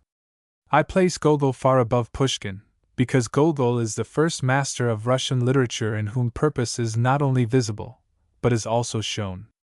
Gogol's art protests not unconsciously, but the man Gogol uses the artist Gogol as a means for giving voice to the protest against what his noble soul rebels. For, oh my friends, I cannot emphasize it too strongly that our gifts, whether they consist in wealth, or in the ability to sing, to paint, to build, or to count, are not given unto us to be used for our pleasure merely, or as means of our advancement, whether social or intellectual. But they are given unto us that we may use them for helping those who need help. Talk not therefore of art for its own sake, that art needs no purpose, but is an end unto itself. Such talk is only a convenient way of evading the heaven-imposed responsibility of using for others those gifts with which a merciful power hath endowed their undeserving possessors. Art, therefore, to be truly worthy, must have a purpose, and execution being equal, that art is highest, which hath the highest purpose, that art lowest, which hath the lowest purpose. 5. But it was not given to Gogol to announce the loftiest message, the message of peace, of love, of submission, the message of Tolstoy. The times of Gogol were not ripe for this. The times of Gogol called for indignation, for protest, and Gogol is the indignant protester. 6. Hitherto, whatever force has been exerted towards protesting against the misrule of Russia by autocracy has come from the south. Stenka Razin, Pugachev, came not from the north but from the south. And the most formidable division of the Decembrist conspirators of 1825 was that of Pestel and Muraviev, with their headquarters in the south. And even the policy of terrorizing the autocracy by assassination, which was adopted in our own day by the most formidable opponents of the government, by the revolutionists miscalled nihilists, also originated in the south, with Osinski and his comrades in Kiev. Gogol, the protester in literature, was likewise a southerner. And it will be worth while to cast a glance at this country, and see what therein is to make it thus a hotbed of protest. 7. Beyond the waterfalls of the Dnieper there extends to the eye boundless land of prairie which for ages has been the rendezvous of all manner of wild, lawless, but sturdy folk. Of this land Gogol himself has given a description glowingly beautiful as only the love of a Little Russian for the steppe could give. Taras Bulba had just started out with his 2 sons to join the camp of the Cossacks. Meanwhile the steppe had already received them all into its green embrace, and the high grass surrounding them hid them, and the black Cossacks' caps alone now gleamed between its stalks. "Aye, fellows, what is the matter? Why so quiet?" said at last Bulba, waking up from his reverie. "One would think you were a crowd of Tartars." "Well, well, to the evil one with your thoughts. Just take your pipes between your teeth, and let us have a smoke, and give our horses the spurs. Then we will fly that even a bird could not catch us." And the Cossacks, leaning over their horses, were lost in the grass. Now even their black caps could no longer be seen, only a track of trampled-down grass traced their swift flight. The sun had long been looking forth on the cleared heavens, and poured over the whole steppe its refreshing warmth-breathing light. Whatever was dim and sleepy in the Cossack souls suddenly fled. Their hearts began to beat faster, like birds. The farther they went, the more beautiful the steppe grew. In those days the vast expanse which now forms New Russia, to the very shores of the Black Sea, was green, virgin desert. The plough had never passed along the immeasurable waves of the wild plants. Horses alone, whom they hid, were trampling them down. Nothing in nature could be more beautiful. The whole surface of the land presented a greenish-golden ocean, on which were sparkling millions of all manner of flowers. Through the thin high stalks of the grass were reaching forth the light blue, dark blue, and lilac-colored flowers. The yellow broom plant jumped out above, with its pyramid-like top. The white clover, with its parasol-shaped little caps, shone gaily on the surface. A haulm of wheat, brought hither God knows whence, was playing the lonely dandy. By the thin roots of the grasses were gliding the prairie chicks, stretching out their necks. The air was filled with 1,000 different whistles of birds. In the sky floated immovably hawks, their wings spread wide, their eyes steadily fixed on the grass. The cry of a cloud of wild geese moving on the side was heard on a lake, heaven knows how far off. With measured beating of its wings there rose from the grass a gull, and bathed luxuriously in the blue waves of the atmosphere. Now she is lost in the height, now she gleams as a dark point, there she has turned on her wings, and has sparkled in the sun. The devil take ye steppes, how beautiful you are! 8. If the height of the mount, swelling as it does the breast of the mountaineer, makes his spirit free by filling his lungs to their very roots, how much more must the steppe liberate the spirit of man by giving the eye an ever-fleeing circle to behold whithersoever it turn? How much more free than the mountaineer must the son of the steppe feel, for whom distance hath no terror, since go he never so far, he beholds the same sky, the same horizon, the same grass, and his cheek is fanned by the same breeze. To jump upon his faithful steed, to prick her sides with the spur, to be off in the twinkling of an eye with the swiftness of the wind, at the least discontent, is therefore as natural to the Russian of the South as it is for the Russian of the North to endure patiently in his place of birth whatever fortune hath in store for him. The Cossack has therefore for ages been on land what the sailor is on sea, light-hearted, jolly when with comrades, melancholy when alone, but whether with his mates or alone, of a spirit indomitably free. And Gogol was a Cossack. Southern Russia had not as yet produced a single great voice, because Southern Russia, New Russia, had as yet no aristocracy. Gogol is thus the only great Russian writer who sprang not from an autocracy whitewashed with Western culture, but from the genuine Russian people. It is this which makes Gogol the most characteristic of Russian writers. 9. Gogol was born in the province of Poltava, in 1810. His grandfather was an honored member of the government of the Cossack Republic, which at that time formed almost a state within the state. It was he that entertained his grandson with the stories of the life of the Cossacks, their adventures, their wars, as well as with the tales of devils, of apparitions, of which that country is full, and which formed the principal amusement of the people during their long winter evenings. 10.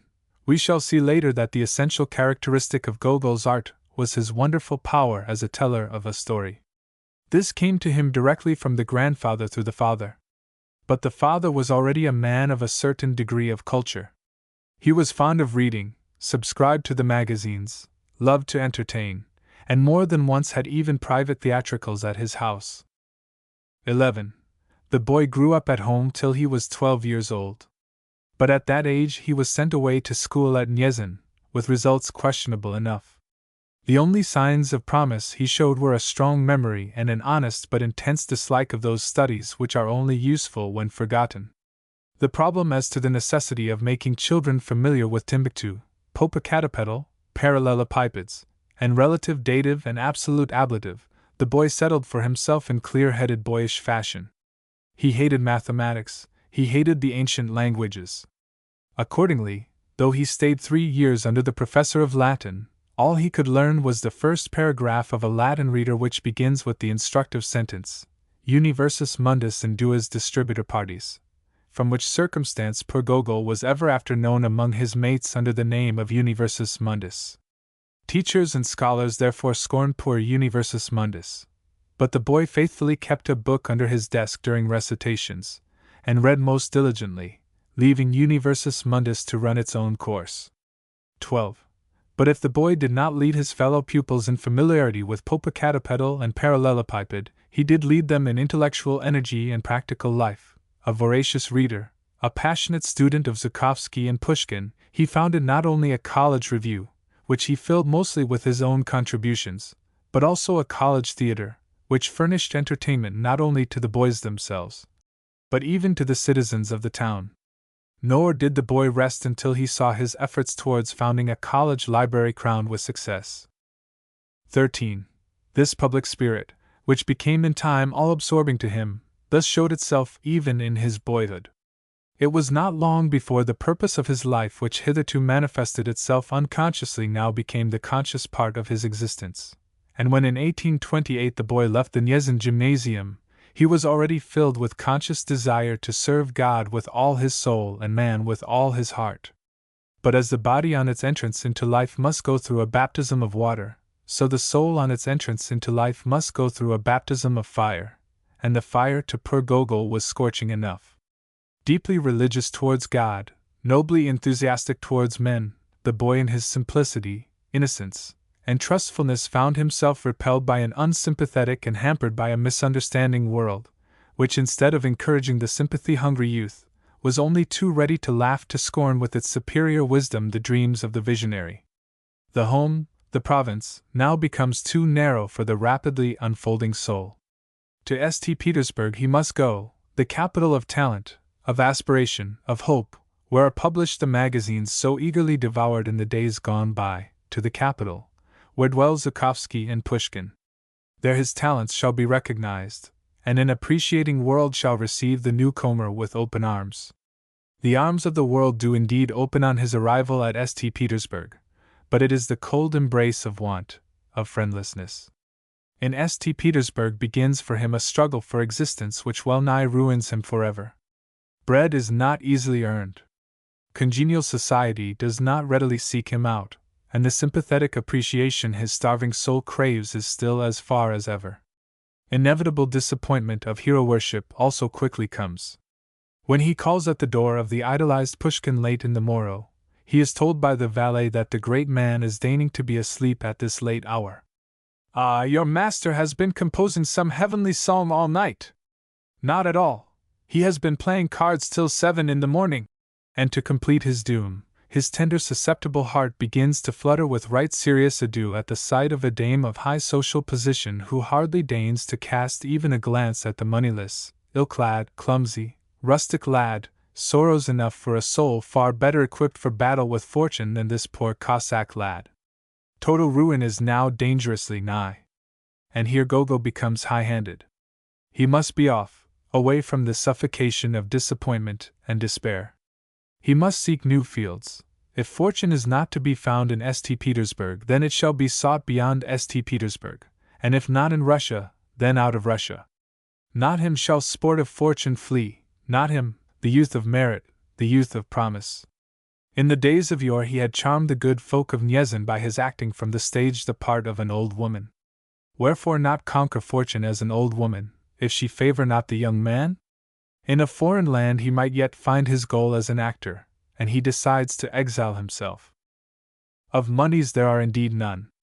Fortunately his mother, now already a widow, sends him some moneys wherewith to pay off their pledged estate. But the dutiful son keeps the moneys, advises his mother to take in return his share of his father's estate, and departs for the promised land. He goes to Germany, to Lübeck, to conquer fortune as an actor. 14. Conquer fortune he indeed did. For in less than a month he found himself back in St. Petersburg, now a sober, a wiser man. The period of stress, of storm, was at an end, and henceforth letters were chosen as his lifelong occupation.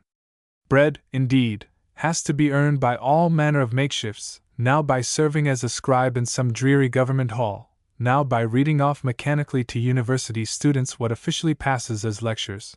But the life of his soul, whatever his body might busy itself with, was henceforth given unto letters. 15. Henceforth, in order to make his life most fruitful unto men, which is his constant purpose, he is to write. But write what? Gogol gazes into his heart, and there finds the memories of the steppe, of the valiant Cossacks, their prowess and their freedom. His soul is filled at the sight of these with a tenderness and beauty which give him no rest until he pours them out over the pages of his book, and Taras Bulba is covered with a glory well nigh unattained in any language since the days of Homer. 4. Taras Bulba, though only one of several stories in Evenings on a Farm, is among them what the star Sirius is in the already glorious heavens of a November midnight. As a thing of beauty, of simple grandeur, of wild strength, of heroic nobility, as a song, in short, I do not hesitate to affirm that it finds its like only in the Iliad. It is an epic song, and a song not of an individual soul but of a whole nation. Written down it was indeed by the hands of Gogol, but composed it was by the whole of Little Russia. As the whole of heroic Greece sings in the wrath of Achilles, so the whole of Cossackdom, which in its robust truth and manly simplicity is not unlike heroic Greece, sings in Taras Bulba. 16. The poem is introduced as follows. Just turn round, sonny! Well, I declare if you are not ridiculous! What kind of a rig have you on?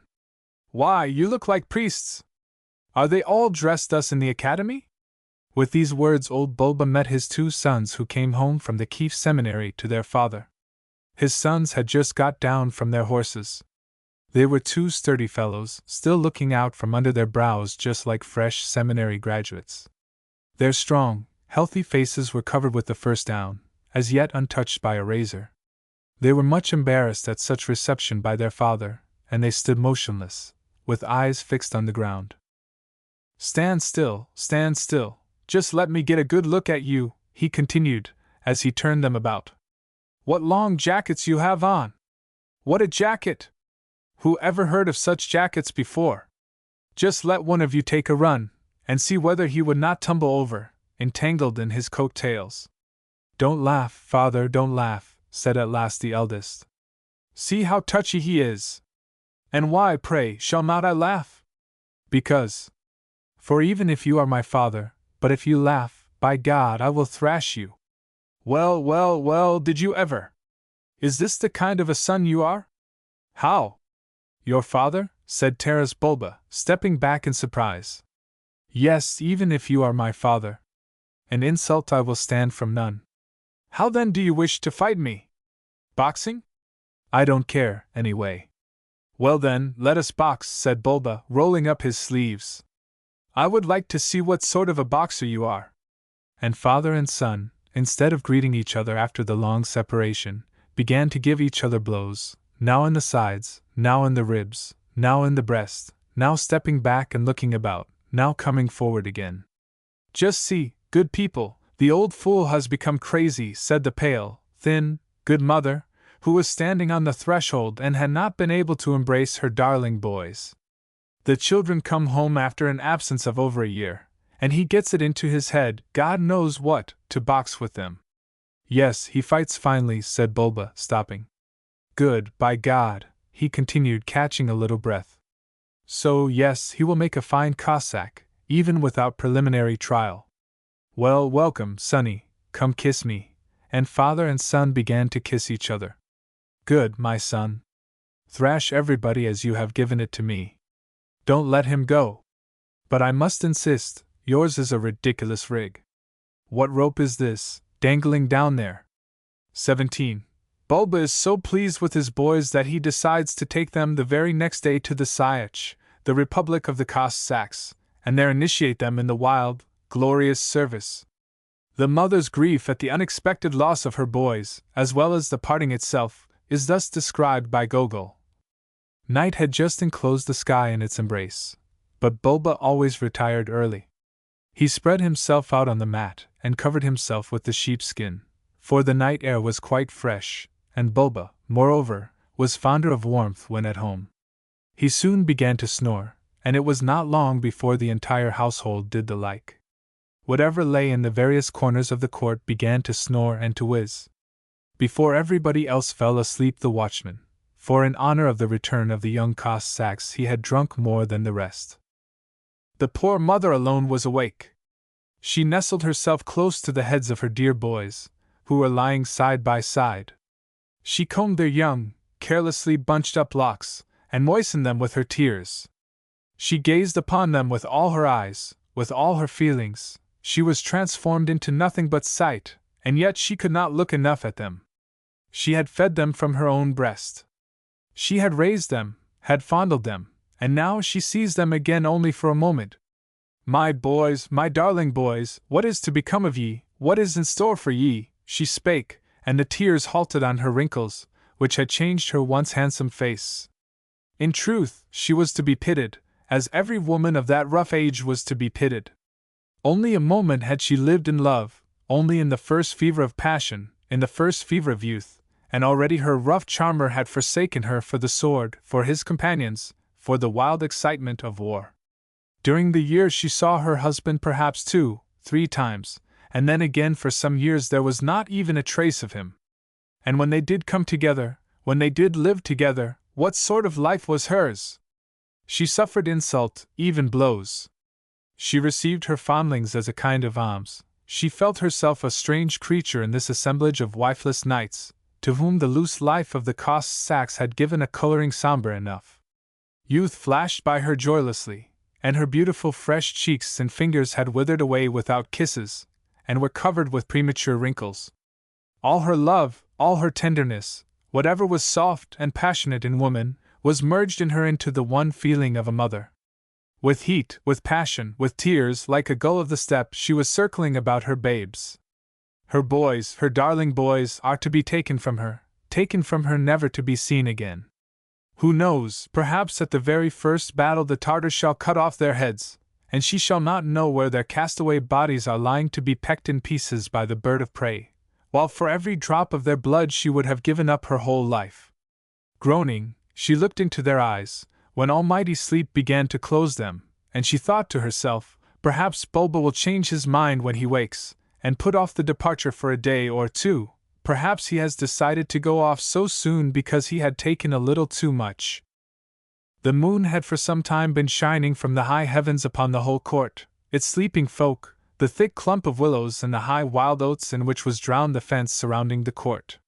Still she was sitting at the headside of her darling boys, not taking her eyes off them for a moment, and not even thinking of sleep. The horses, already feeling the morrow, had all lain down in the grass, and ceased feeding. The upper leaves of the willows began to whisper, and little by little a whispering wave descended along them to the very bottom. But she was still sitting up till daybreak, not at all tired, but inwardly wishing that the night might last only longer. From the steppe came up the loud neighing of a colt, red bars gleamed brightly along the sky.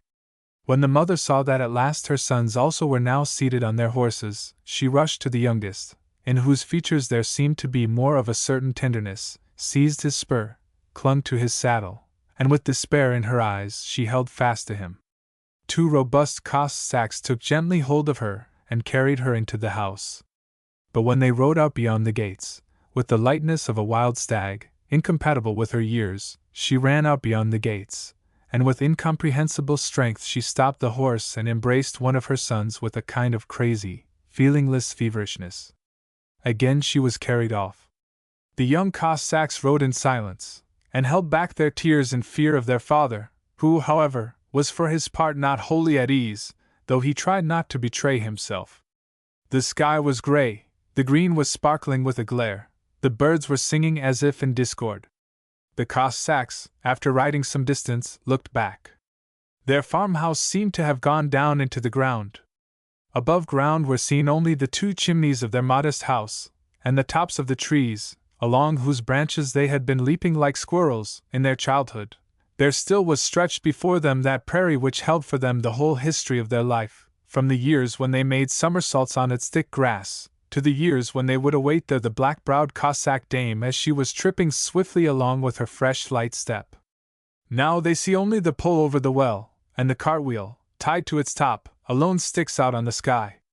And now the plain they had just passed seems a distant mount, hiding everything behind it. Farewell, childhood, and play, and all, and all! 18. I had hoped at first to be able to give you a few passages from this noblest of epic poems which might give you some idea of its wild, thrilling beauty, the jolly life at the Sietch, the sudden transformation of the frolicking, dancing, gambling crowd into a well-disciplined army of fierce warriors, which strikes terrors into the hearts of the Poles. I hoped to be able to give you Gogol's own account of the slaying of Andrei, his youngest son, by Bulba himself, because, bewitched by a pair of fair eyes, he became traitor to the Cossacks. I wish to quote to you the stoic death, under the very eyes of his father, of Ostap, the oldest son, torn as he is alive to pieces, not a sound escaping his lips, but at the very last moment, disheartened at the sea of hostile faces about him, crying only, "Father, sayest thou all this?" I wish to quote to you Bulba's own terrible death, nailed alive to a tree, which is set on fire under him. The old hero, still intent on the salvation of his little band, while the smoke envelopes him, cries, as he beholds the movement of the enemy, "To the shore, comrades, to the shore! Take the path to the left!" But I found I should have to quote to you the entire book, for there is not a single page of this poem from which beauty does not shine forth with dazzling radiance. Homer often nods in the Iliad, but in Taras Bulba, Gogol never nods. And as the painter of old, on being asked to remove the curtain that the picture might be seen, replied, "The curtain is the picture," so can I only say to you, read Taras Bulba, and it shall be its own commentary unto you. 19. With Taras Bulba, Gogol had reached the height as a singer. On this road there was no longer any progress for his soul, and to remain a cheerful, right glad singer in the midst of the sorrowing, overburdened country was impossible to a man of Gogol's earnestness. For his first and last end was to serve his country. 'Tis well if he could serve it by letters, equally well if he could serve it by his simple life. Gogol, therefore, now decided to devote the rest of his days to the unveiling of the ills to which the Russian colossus was subject, in the hope that the sight of the ugly cancer would help its removal. Thus he became the conscious protester, the critic of autocracy, and he became such because his gifts were best fitted for such labor. For coupled with his unsurpassed gift of storytelling was another distinct trait of the Cossack in him, the ability of seeing good-humoredly the frailties of man, and his humor, undefiled by the scorn of the cynic, proved a most powerful weapon in his hands. Ridicule has ever proved a terror to corruption.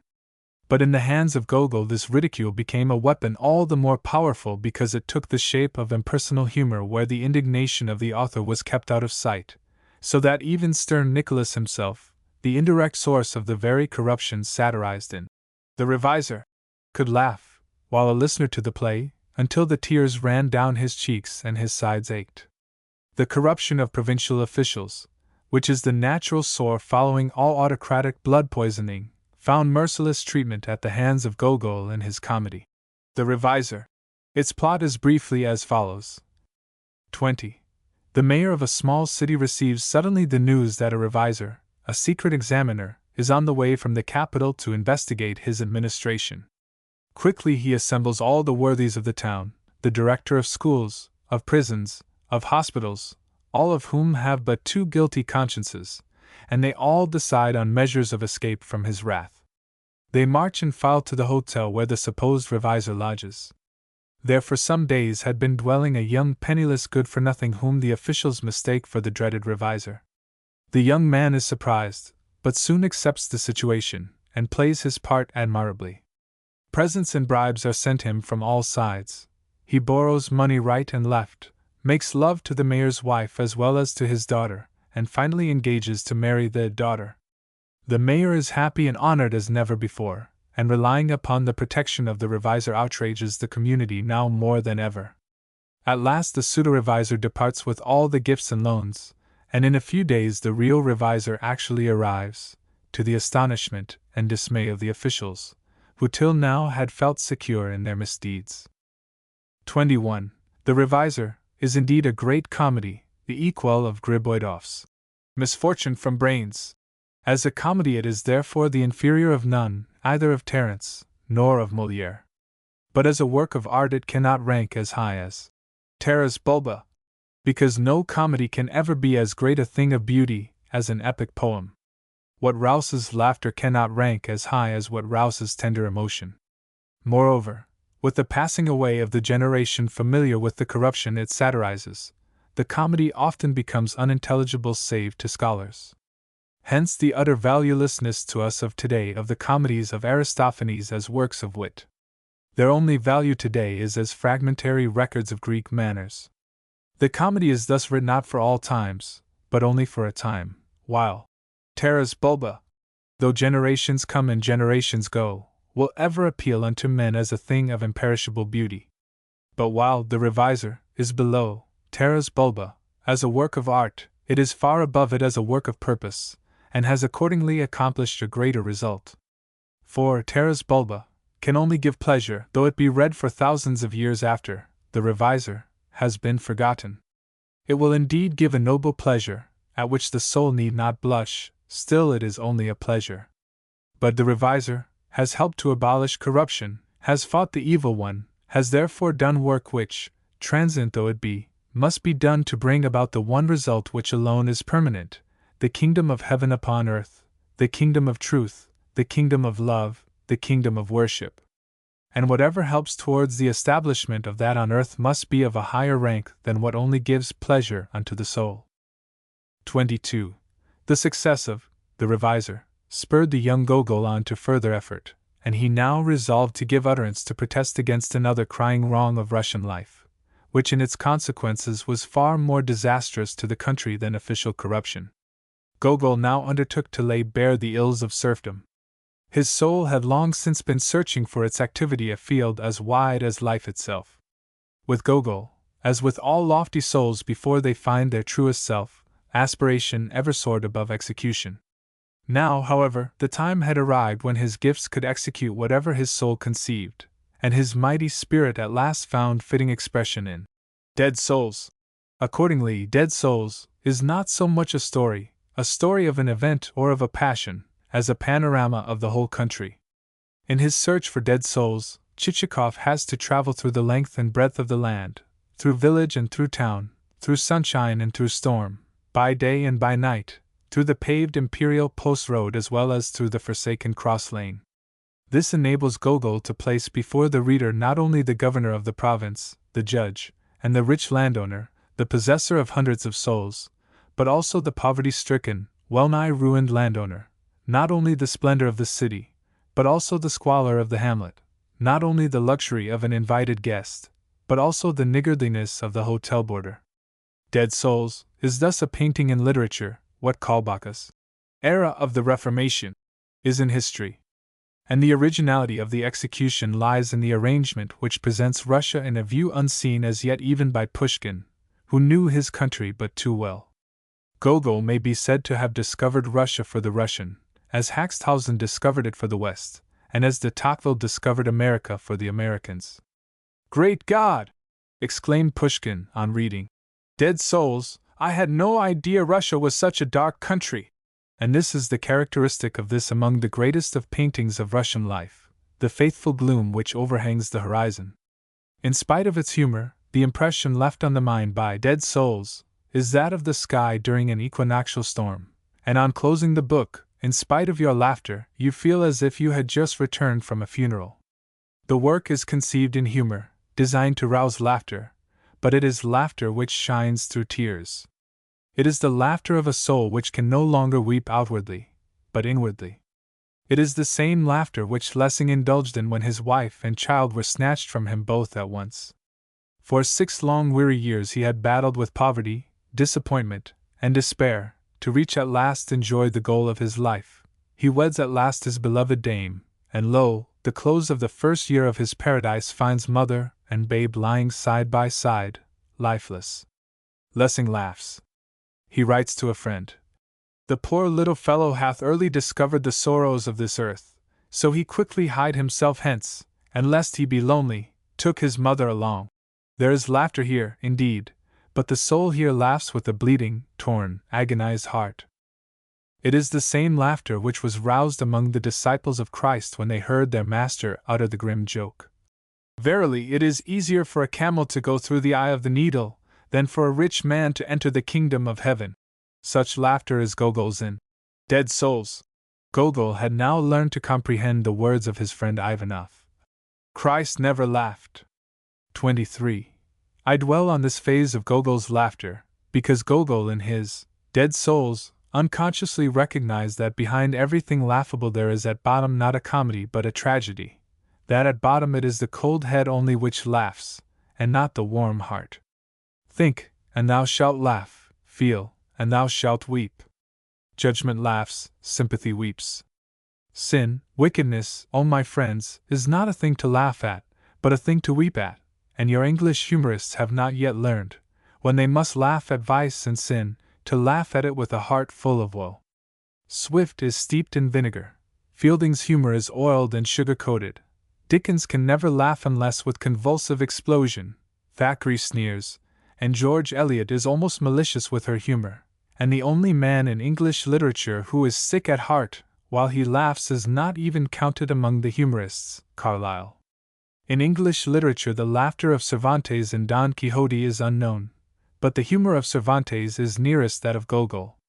Gogol's laughter is the laughter of a man who so loves his fellowmen that their weakness is his pain, and the warmest corner in all Russia for the very men Gogol satirizes would doubtless have been found in his own heart. It is this spirit in which Dead Souls is writ which makes Dead Souls a model for all humorous writing. 24. I can give you, however, no nobler example of this laughter through tears by Gogol than the following closing passage from his Memoirs of a Maniac. You remember that during his stay at St. Petersburg, Gogol fell in love with a woman far above his social rank. In this piece of only 20 pages Gogol paints the mental condition of an humble office scribe, who, falling in hopeless love with the daughter of his chief, loses his poor mind. After various adventures he at last imagines himself King Ferdinand of Spain, is locked up in an asylum, and is beaten whenever he speaks of himself as the king. And this is the last entry in the poor maniac's diary. No, I no longer can endure it. God, What are they doing to me? They pour cold water on my head.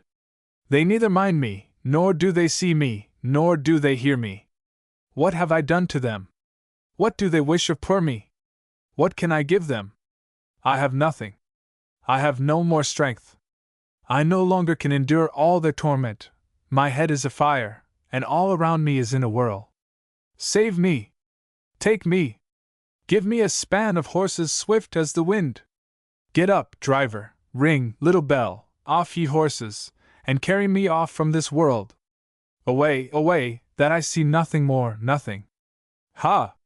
There is the sky vaulting before me, a star sparkles in the distance. There rushes the forest with its dark trees, and the moon. A grey fog spreads under my feet, a string resounds in the fog. On one side is the sea, on the other Italy. Now Russian huts are already in sight. Is this my home which rises blue in the distance? Is it my mother sitting at the window? Dear mother, save your poor boy, drop a tearlet on his sick head. See how they torment him, press your poor orphan to your breast. There is no place for him on this wide earth. He is chaste. Dear mother, have pity on your sick babe. By the way, do you know, the Emperor of Algeria has a wart under his very nose. 25. With the completion of the first part of Dead Souls, Gogol had reached the height as a protester. He had now exhausted this side of his life, the side which was the essence of his being, the side which made him the individual person as distinct from the rest of men. After the first part of Dead Souls, his message unto men was a thing of the past. Henceforth, whatever he could do, could only be a repetition of his former burning words, and hence only a weaker utterance. This is precisely what happens to most men of letters when they persist in speech after naught is left them to say. You need only be reminded of Bryant in this country, who had exhausted all the music of his soul in his younger days, and of Tennyson in England, who as shadowy Lord Tennyson can only ignobly borrow of marrowy Alfred Tennyson. But Gogol was too conscientious an artist to allow himself to become prey of such literary sin. If produce he must, it shall be no repetition of his former self, but in a still higher field than mere protest. Accordingly, he attempted in his second part of Dead Souls to paint an ideal Russia, just as in the first part he had painted the real Russia. Here, however, he undertook what was above his genius. The skylark is indeed a noble bird, but is unfit for the flight of the eagle. Who was by nature only a protester could not by sheer force of will be transformed into the idealizing constructor. And of this, Gogol himself soon became aware. To the very end he was discontented with his second part, and finally, before his death, gave it over to the flames. 26. The heavenly spark which gleamed within him could not, however, be put out. Letters proper he at last indeed forsook, but he now became profoundly religious. He gave up all his possessions to the poor, and when he needed monies wherewith to make a pilgrimage to what was to him a veritably holy land, he had to publish some of his intimate correspondence. 27. This work proved the bitterness of the rest of his days. It roused a clamor against the poor author altogether out of proportion to the slight merit of the work. Gogol was denounced on all sides as a renegade. The relentless accuser of autocracy in The Reviser could not be forgiven for the spirit of Christian humility and resignation to the will of God which breathed from these letters. It was in the 40s. Those were the days when a Hegelian wave went over Russian minds. God had been philosophized away to make place for the absolute, and even schoolboys came home to announce the astounding news that there was no longer any God. Who was not a doubter, a disbeliever, was unhesitatingly declared an imbecile, and Gogol's correspondence, breathing as it does the spirit of the deepest godfulness, came upon his friends like a note of discord at a concert. His friends declared him insane, and all manner of advice offered, which could not fail to make him truly insane. The already melancholy Gogol now became lonely, dejected, and sought consolation now more than ever in fasting and prayer. Poor Gogol had not yet learned that complete salvation is found not in praying, but in doing. While his ills therefore increased his devotion likewise in turn increased his ills. His body became emaciated, his mind was wrecked, and early in 1852 he was found one morning starved to death, prostrated before the holy images, in front of which he had spent his last days. 28. Next to Tolstoy, Gogol is perhaps the most lovable figure in Russian literature. I say lovable, because he was at bottom a hapless man, a man who had fed on his own mighty heart.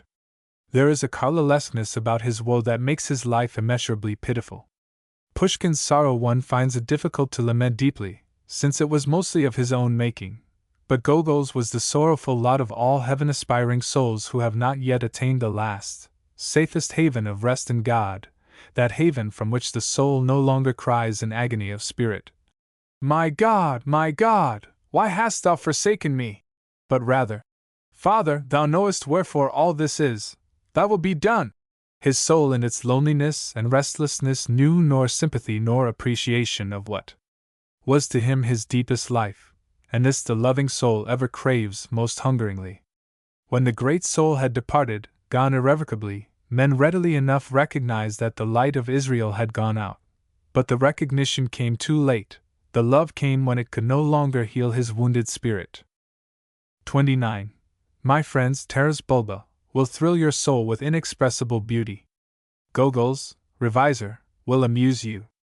His Dead Souls will instruct you, but his life, if you study it faithfully, should prove his greatest work unto you, for it should stir you to tenderness, stir you to sympathy, stir you to compassion for those sufferers, the like of Gogol, who are never wanting, in whatever age, in whatever clime, in whatever walk of life. Would to God, my friends, you could carry away from Gogol's life with you this lesson, in your very midst, perhaps this very day, there doubtless walks among you some mighty spirit, some hungry soul. Seek him out, find him out, that not of ye at least shall be said those immeasurably sorrowful words which could be said of the countless friends of Gogol. They came with their sympathy, too late. Lecture 4. Turgenef. Lecture 4. 1. In the history of Russian letters, Ivan Turgenev is the most complex figure. Nay, with the exception of Shakespeare, he is perhaps the most complex figure in all literature. He is universal, he is provincial, he is pathetic, he is sneering, he is tender, he is merciless, he is sentimental, he is frigid. He can be as compact as Tacitus, and as prolix as Thackeray. He can be as sentimental as Werther, and as heartless as Napoleon. He can cry with the bird, grow with the grass, and hum with the bee. He can float with the spirits, and dream with the fevered. He is everywhere at home, in the novel, in the story, in the sketch, in the diary, in the epistle. Whatever form of composition he touches, let once his genius be mature, and it turns to gold under his hands. On reading through his 10 volumes, you leave him with the feeling that you have just emerged from the virgin forests of South America. Your head is full of monkeys frolicking about, with an occasional coconut shot at you. Your head is full of the birds with their variegated plumage, of the fragrance of the flowers, of the dusk about you, and of the primeval stillness of the forest. And the collective impression of the writer, the man, left upon you is that of some invisible but consummate artist who had been passing before you all manner of photographs made lurid by the glare of the stereopticon, photograph now of sunset cloud, now of lovers seen in the lane, now of a dyspeptic, long-haired, wrinkled old man. The writer Turgenev has thus been for years an enigma. Katkov, the pillar of Russian autocracy, claims him as his, and the revolutionists claim him as theirs. The realists point to him as one of the apostles of their new gospel, and the idealists point to him as the apostle of theirs. Now he defies public opinion by befriending an obnoxious exile, now he shrinks before it by disclaiming almost his acquaintance. Between the contending parties, poor Turgenev shared the fate of the child of the women who did not come to King Solomon for advice in their dispute about its mother. The poor child was pulled by each until disfigured for life. So Turgenev, between the different parties, each claiming him as its own, remained homeless, almost friendless, to the end of his days, belonging to none, and though surrounded by all manner of society and companionship which fame, wealth, and position could give, he was yet at bottom solitary, for he went through the world a man who was misunderstood. In 2. His position in letters is therefore anomalous. Russians blame him, but read him, and Americans praise him, and read him not. Englishmen quote him, Frenchmen write essays on him, and Germans write books about him, but all agree in wondering at him, all agree in not comprehending him. And yet Turgenef's life and the purpose of his books is plain enough to him that comes to view him with eyes as yet uncovered by partisan glasses. Turgenef the realist, Turgenef the idealist, is enigmatic enough, but once understood that Turgenef was the literary warrior against what was to him a mortal enemy, and his whole life and all his important works at once become explicable, consistent. 3.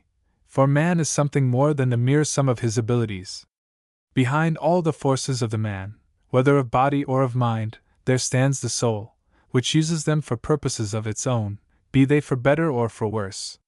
And of these there is always one which in time becomes the absorbent of all its life, the essence of all its being, and such purpose is soon found in the life of every man who lives, and not merely exists. Such purpose is soon found in the mightiest as well as in the frailest, in the loftiest as well as in the lowest. Until such purpose is understood, the life of the man is to beholders what the flower is to the eye when looked at through a microscope, an expanse of mere tissue, rough, formless, confusing. But such purpose once understood, the soul is transformed to the beholder as if made of glass, transparent, uniform, simple. 4. Such purpose runs like a wolf through the whole being of Turgenef.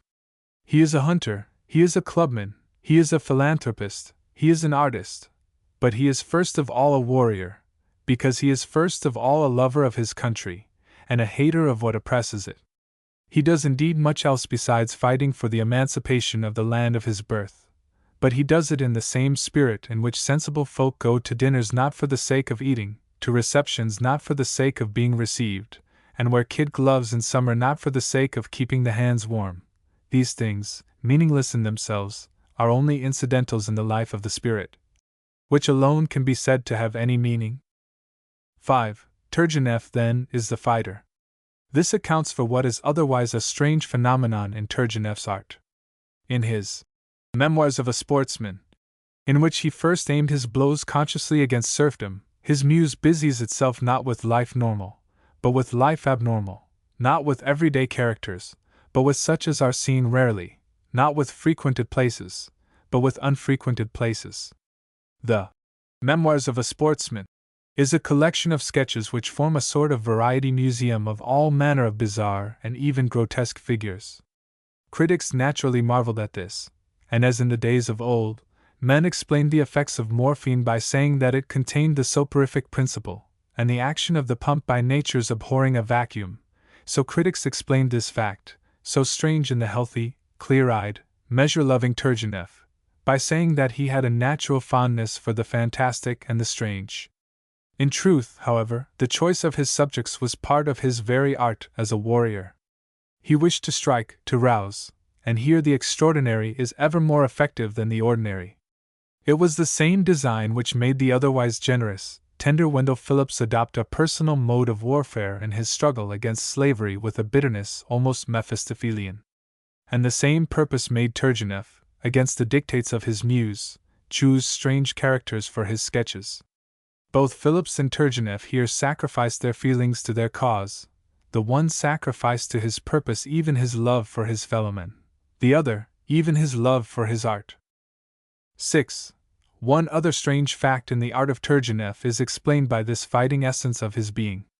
There is no growth, development, visible in Turgenef. He lived to what is for Russian men of letters an advanced age. He died when over 60 years old. Yet, beginning with his first great work of art, Rudin, and ending with his last great work of art, Virgin Soil, through all his masterpieces, he remains the same.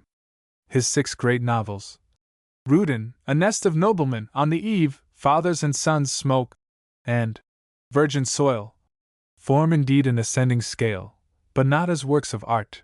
As such, they are all on the same highest plane. And it would be difficult to find any canon of art according to which one could be placed above the other. Only when viewed as different modes of warfare do they represent the different stages of his soul's life, but this only in so far as they reflect at the same time the state of the enemy's forces, against whom he found it necessary to re-equip himself from time to time. As an artist, then, Turgenef is not progressive. When his art comes to him, it comes like Minerva from Jupiter's head, fully made, fully armed, and had it even come undeveloped, it would have had, in his case, to remain thus. For growth, development, needs time, needs leisure, needs reflection, needs rest, and of all this, on the field of battle, there is none to be had. Onward or backward, conquer or perish, but stand still on the field of battle thou must not. And while it was not given to Turgenef to conquer, either was it given to the enemy to conquer him. Turgenef, therefore, as he lived a fighter, so he died a fighter. 7. Turgenef, then, had a lifelong enemy. This enemy was Russian autocracy. 8. Born in 1818, in the same year with the autocrat of Russia, who afterwards dreaded him as his bête noire, he already in his childhood had the opportunity to learn the weight of the iron hand of Nicholas. Scarcely was he 7 years old when the news came to his father's household that the family name so dear to them, and hitherto a synonym of honor both in and out of Russia, had been disgraced. That Nikolai Turgenev, one of the most faithful servants of the country under Alexander I, the younger of the two celebrated brothers, and a near relative of Ivan, had been sentenced to Siberian hard labor for life. Sentenced under circumstances which could not but shock the sense of justice not only of the trustful boy, but also of those whom mature age had accustomed to the methods of the government. Nikolai Turgenev was condemned as one of the Decembrists, and the days of the youth of Ivan were the days when the Decembrists were looked up to as the first martyrs of Russian liberty. Pushkin, the friend of the leaders of the insurrection, and the singer of the Ode to Liberty, was then worshipped by the youth of Russia as poet was worshipped never before. To be related to the Decembrists was therefore a privilege, and to oppose autocracy in thought at least thus became a kind of family pride. Moreover, contrary to most Russian aristocrats, Sergei Turgenev conducted the early education of his gifted son himself, and the son of the conscientious father, when taken out into the world, could not but feel the discord between the peaceful life, rigid conduct, and high ideals of his home on the one hand, and the gloomy struggle for existence, lax morals of the officials, and the low standards of the world about him on the other. When Turgenev therefore was introduced into society, he was already saturated with revolutionary ideas, and it was not long before he found the atmosphere of his native land stifling, and already, at the age of 19, he had to face the question whether to stay and endure or to flee. The boy of 19 cannot endure. Go then from Russia he must, but go, whither? Fortunately, just beyond the western border there lay a country which had already proved the promised land of others equally defiant with Turgenev.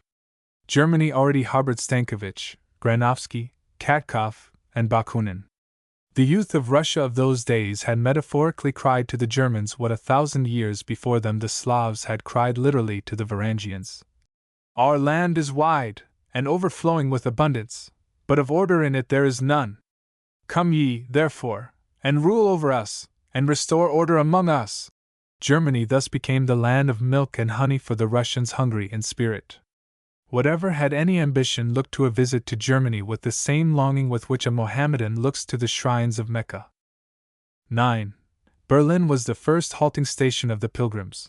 Bach was lecturing there on Greek literature, Zumpt on Roman antiquities, and Werther was expounding the philosophy of the man who boasted or complained of being understood by only one man, and that one misunderstood him.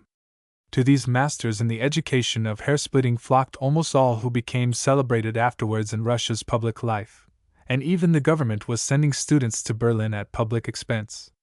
To these masters Turgenev also went, hearing Greek literature and Roman antiquities by day, and committing to memory the elements of Greek and Latin grammar by night. For in the Russian university, where Turgenev had hitherto spent 2 years, the professors were appointed not because of their knowledge of Latin and Greek, but because of their knowledge of military tactics. 10. When after 2 years Turgenev returned to his native land, he brought back with him, indeed, a high knowledge of Latin grammar, but a total ignorance of the highest aims of life.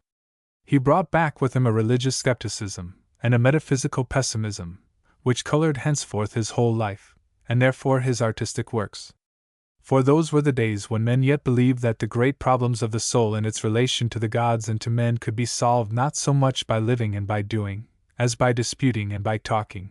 Those were the days when the philosopher's stone, turning all things into gold, was sought not in a rule for the conduct of life, such as, love thy neighbor, or do unto others, but rather in the barren, egg-dancing, acrobatically balanced formula, what is right.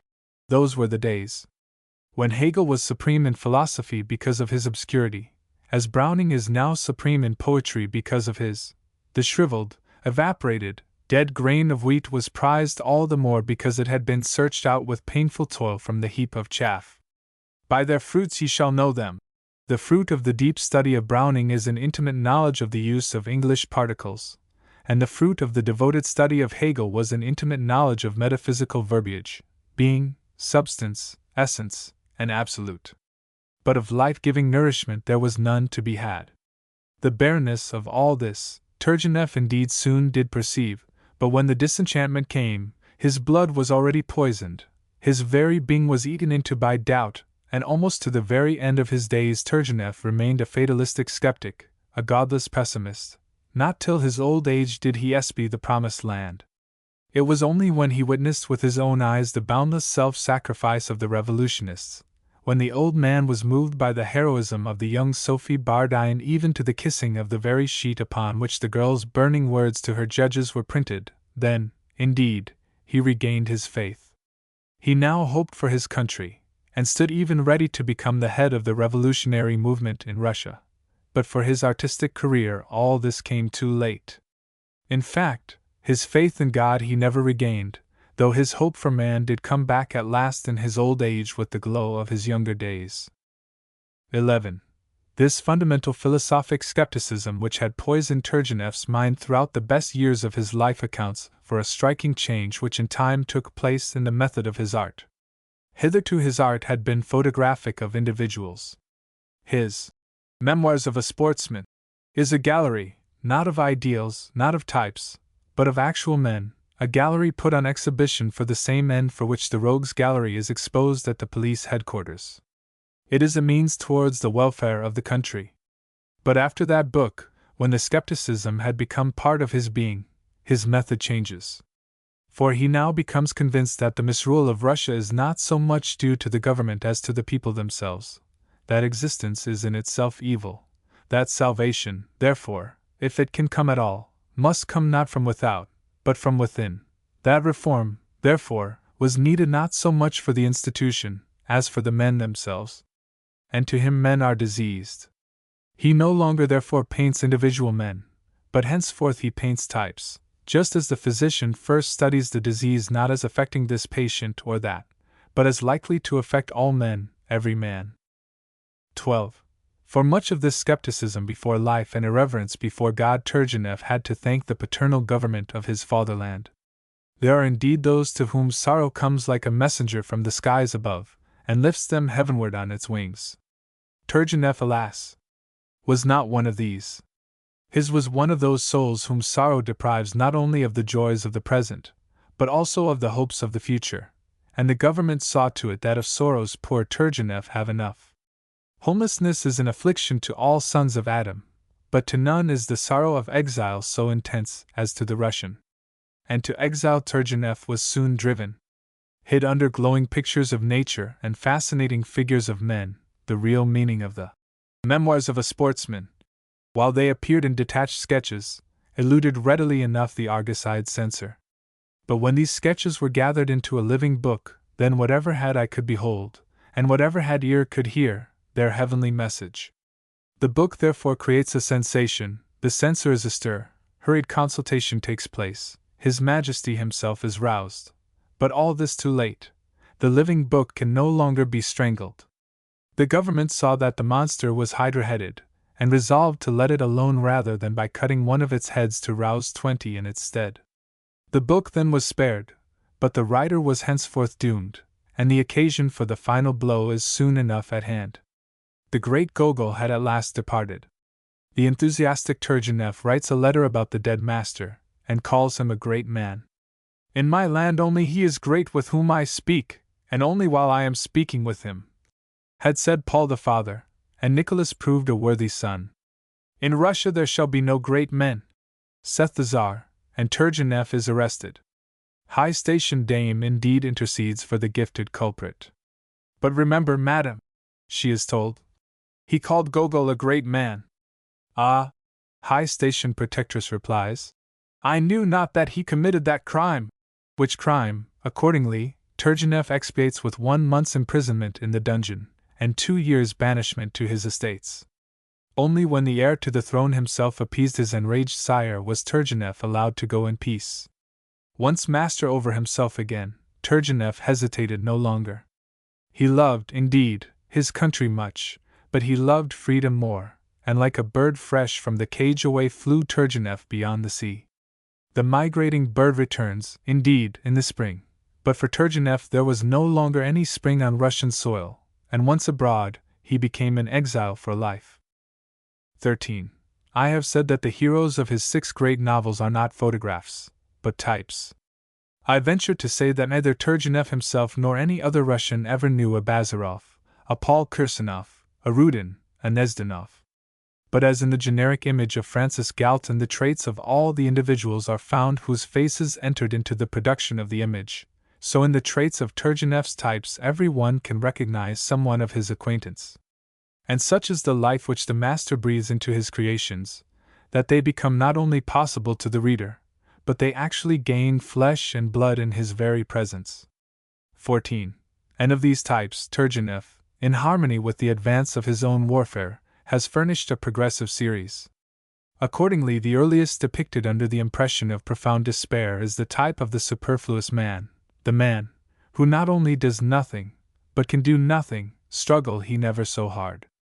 And the superfluous man not only is impotent, but he knows his impotence, so that he is dead in soul as well as in body. This brief sketch of a living corpse, written as early as 1850, forms thus the prologue, as it were, to all his future tragedies. From this depth of nothingness Turgenev, however, soon rises to at least the semblance of strength, and while Rudin is at bottom as impotent as Chalkaturin, he at least pretends to strength. Rudin, then, is the hero of phrases, the boaster.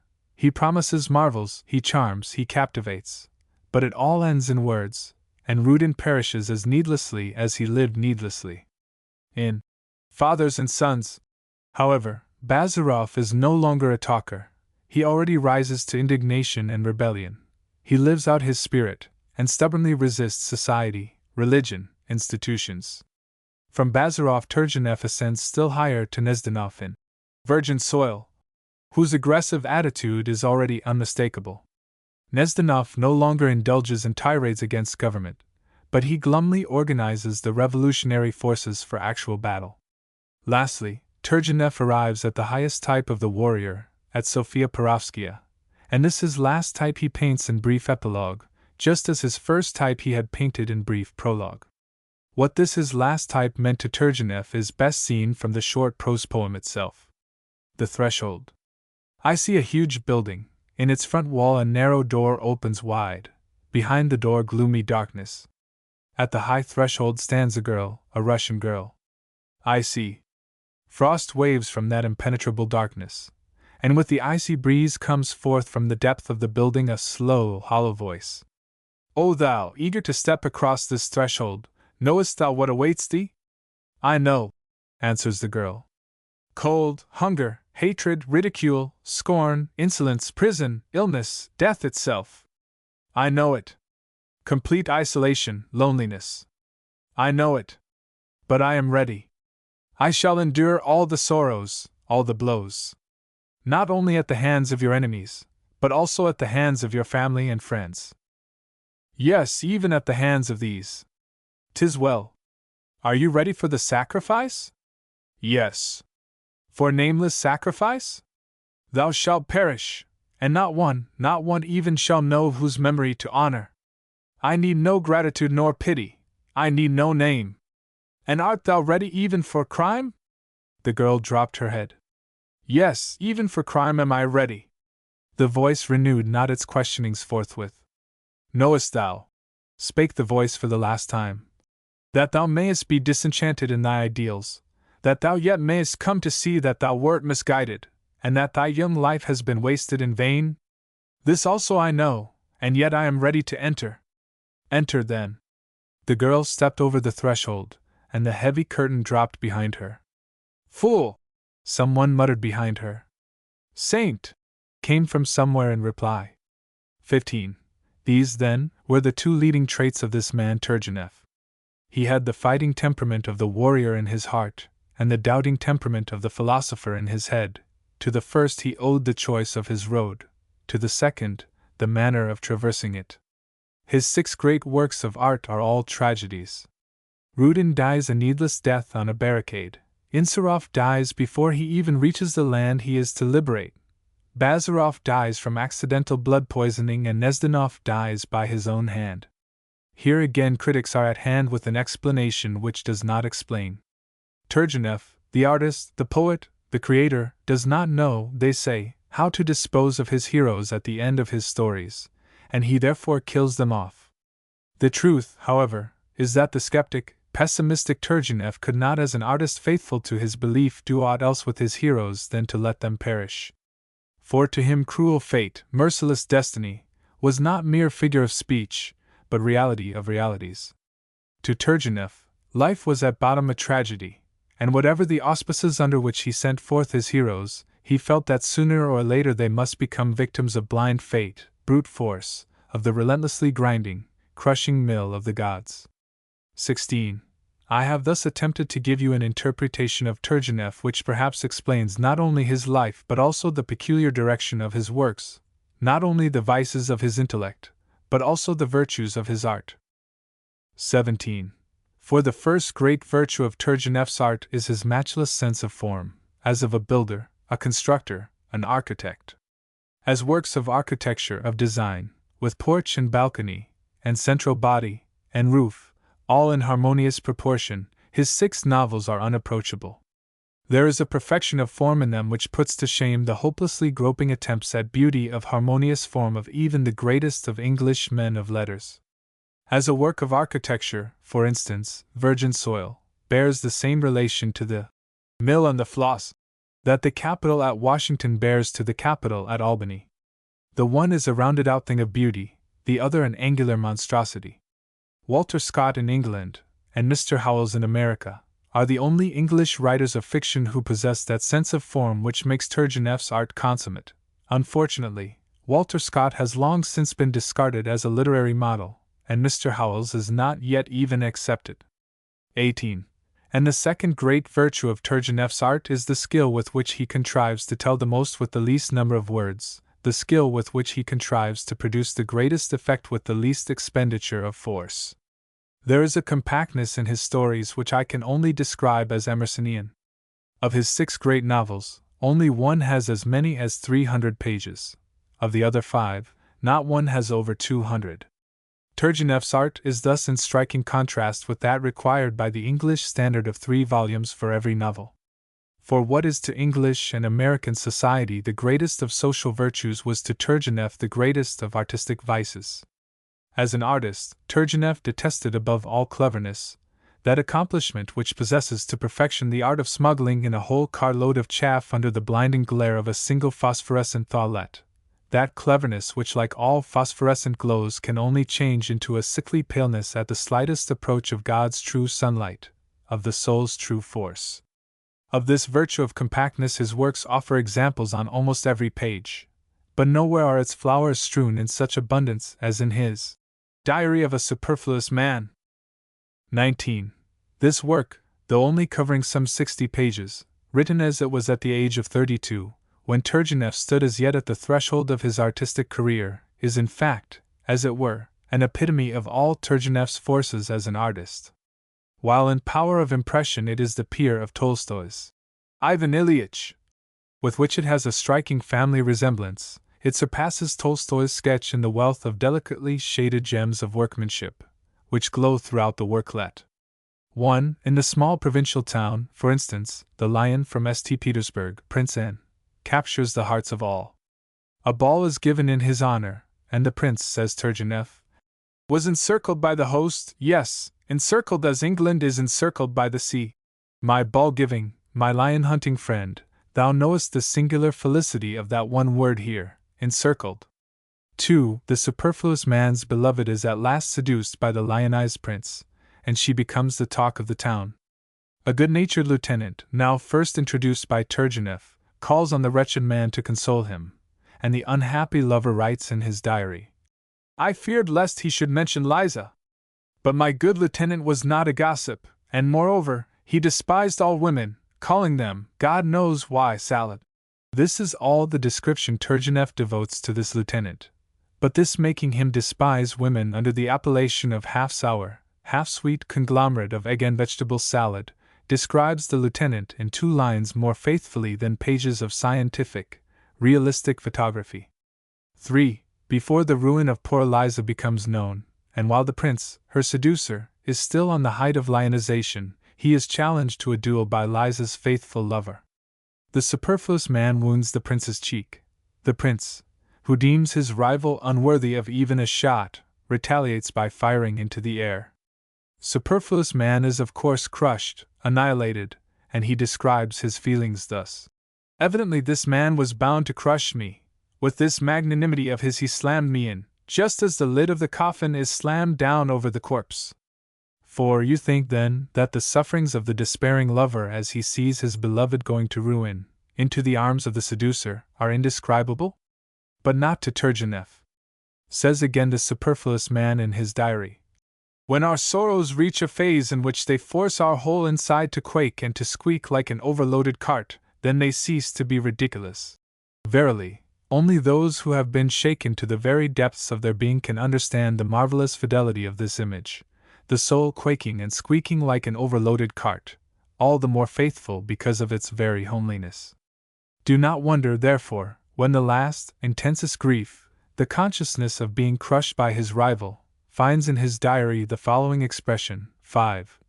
"And so I suffered," says the superfluous man, "like a dog whose hind parts had been crushed in by the cartwheel as it passed over him." A more powerful description of agony, methinks, is not found even in Gogol's Laughter Through Tears. 20. And the third great virtue of Turgenef's art is his love of nature, and here I know not where to look for the like of him, unless to another great master of Russian letters, to Tolstoy. For Gogol is indeed also a painter, but only a landscape painter, while Turgenef makes you feel even the breeze of a summer eve. 21. So thrilled is his being with the love of nature that all her moods find a ready response in his sensitive soul. The joy of the sunshine, the melancholy of the sky shut down by huge cloud, the grandeur of the thunder, the quiver of the lightning, the glow of the dawn, the babble of the brook, and even the waving of the grass blade, all these he reproduces with the fidelity of one who reveres nature. Turgenef has thus at least one element of the highest religiousness, reverence towards the powers of nature superior to man, a reverence the possession of which he himself would perhaps have been the first to deny, since consciously he was an irreverent agnostic. But his soul was wiser than his logic, and however dead his head might declare the universe to be, his hand painted it as if alive. This, for instance, is how he describes a storm. Meanwhile, along with the evening was approaching a thunderstorm. Already ever since noon the air had been close, and from the distance there was coming a low grumbling. But now the broad cloud that had long been resting like a layer of lead on the very edge of the horizon began to grow, and to be visible from behind the trees. The stifling atmosphere began to tremble more visibly, shaken stronger and stronger by the approaching thunder. The wind rose, howled abruptly through the trees, became still, howled again protractedly, and now it whistled. A somber darkness ran over the ground, chasing swiftly away the last glimmer of the dawn. The thick clouds breaking to pieces suddenly began to float, and drove through the sky. Now, a slight shower began to sprinkle, the lightning flared up with a red flame, and the thunder growled angrily and heavily. 22. Observe here the felicity of the metaphor. The cloud rests, the air trembles and is soon shaken, the darkness runs over the ground, and the thunder growls in anger. Only the eye which sees at bottom life and nature's forces could see them in such vivifying images. 23. Lastly, the fourth great virtue of Turgenef's art is his intense power of sympathy. 24. In the universality of his sympathies he is equaled again only by Tolstoy. Like him he can depict the feelings of a dog, of a bird, with a self-attesting fidelity, as if his nature were at one with theirs, and the one child of creation which man has repeatedly been declared unable to paint truthfully, namely, woman, Turgenef has painted with a grace and faithfulness unapproached even by George Eliot or by George Sand. For Turgenef loved woman as no woman could love her, and his faith in her was unbounded. Hence, when in his On the Eve, he wishes to give expression to his despair over the men of Russia, so that he has to seek the ideal of a patriot not in a Russian, but in a Bulgarian, he still rests the hope of the country on its women, and Helen, Turgenef's noblest conception among women, as Insarov is among men, is not like him a foreigner, but a Russian. And this is how Turgenev paints the noblest moment in the life of the noblest of his women. 25. The poor, prospectless foreigner Insarov discovers that he loves the rich, high-stationed Helen. He does not know that he is loved in return, and he decides to depart without taking even leave of her. They meet, however, unexpectedly. "You come from our house, don't you?" Helen asked. "No, not from your house." "No," repeated Helen, and tried to smile. "And is it thus you keep your promise? I have been expecting you all the morning."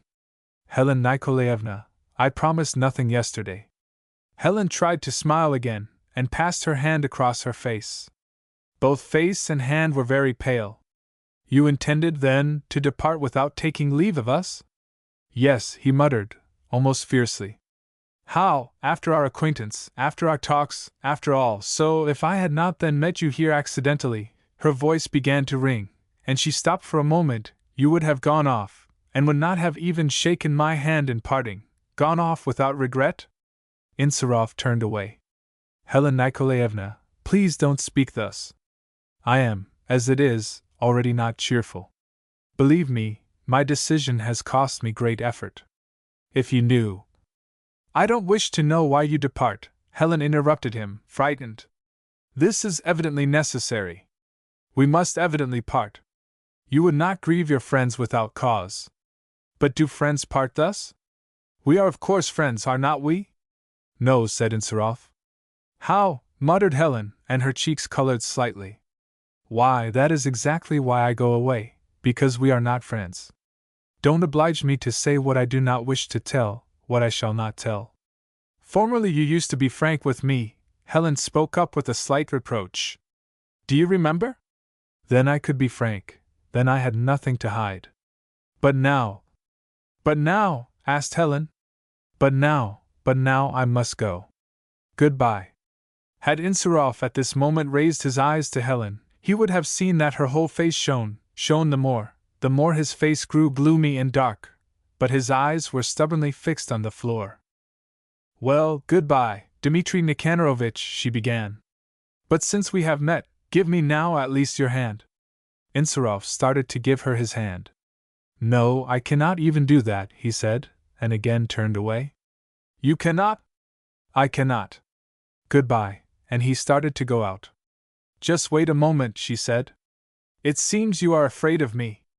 Now I am braver than you," she added, with a sudden slight tremor along her whole frame. "I can tell you, do you wish me to tell, why you found me here? Do you know where I was going?" Insarov looked in surprise at Helen. "I was going to your house." "To my house?"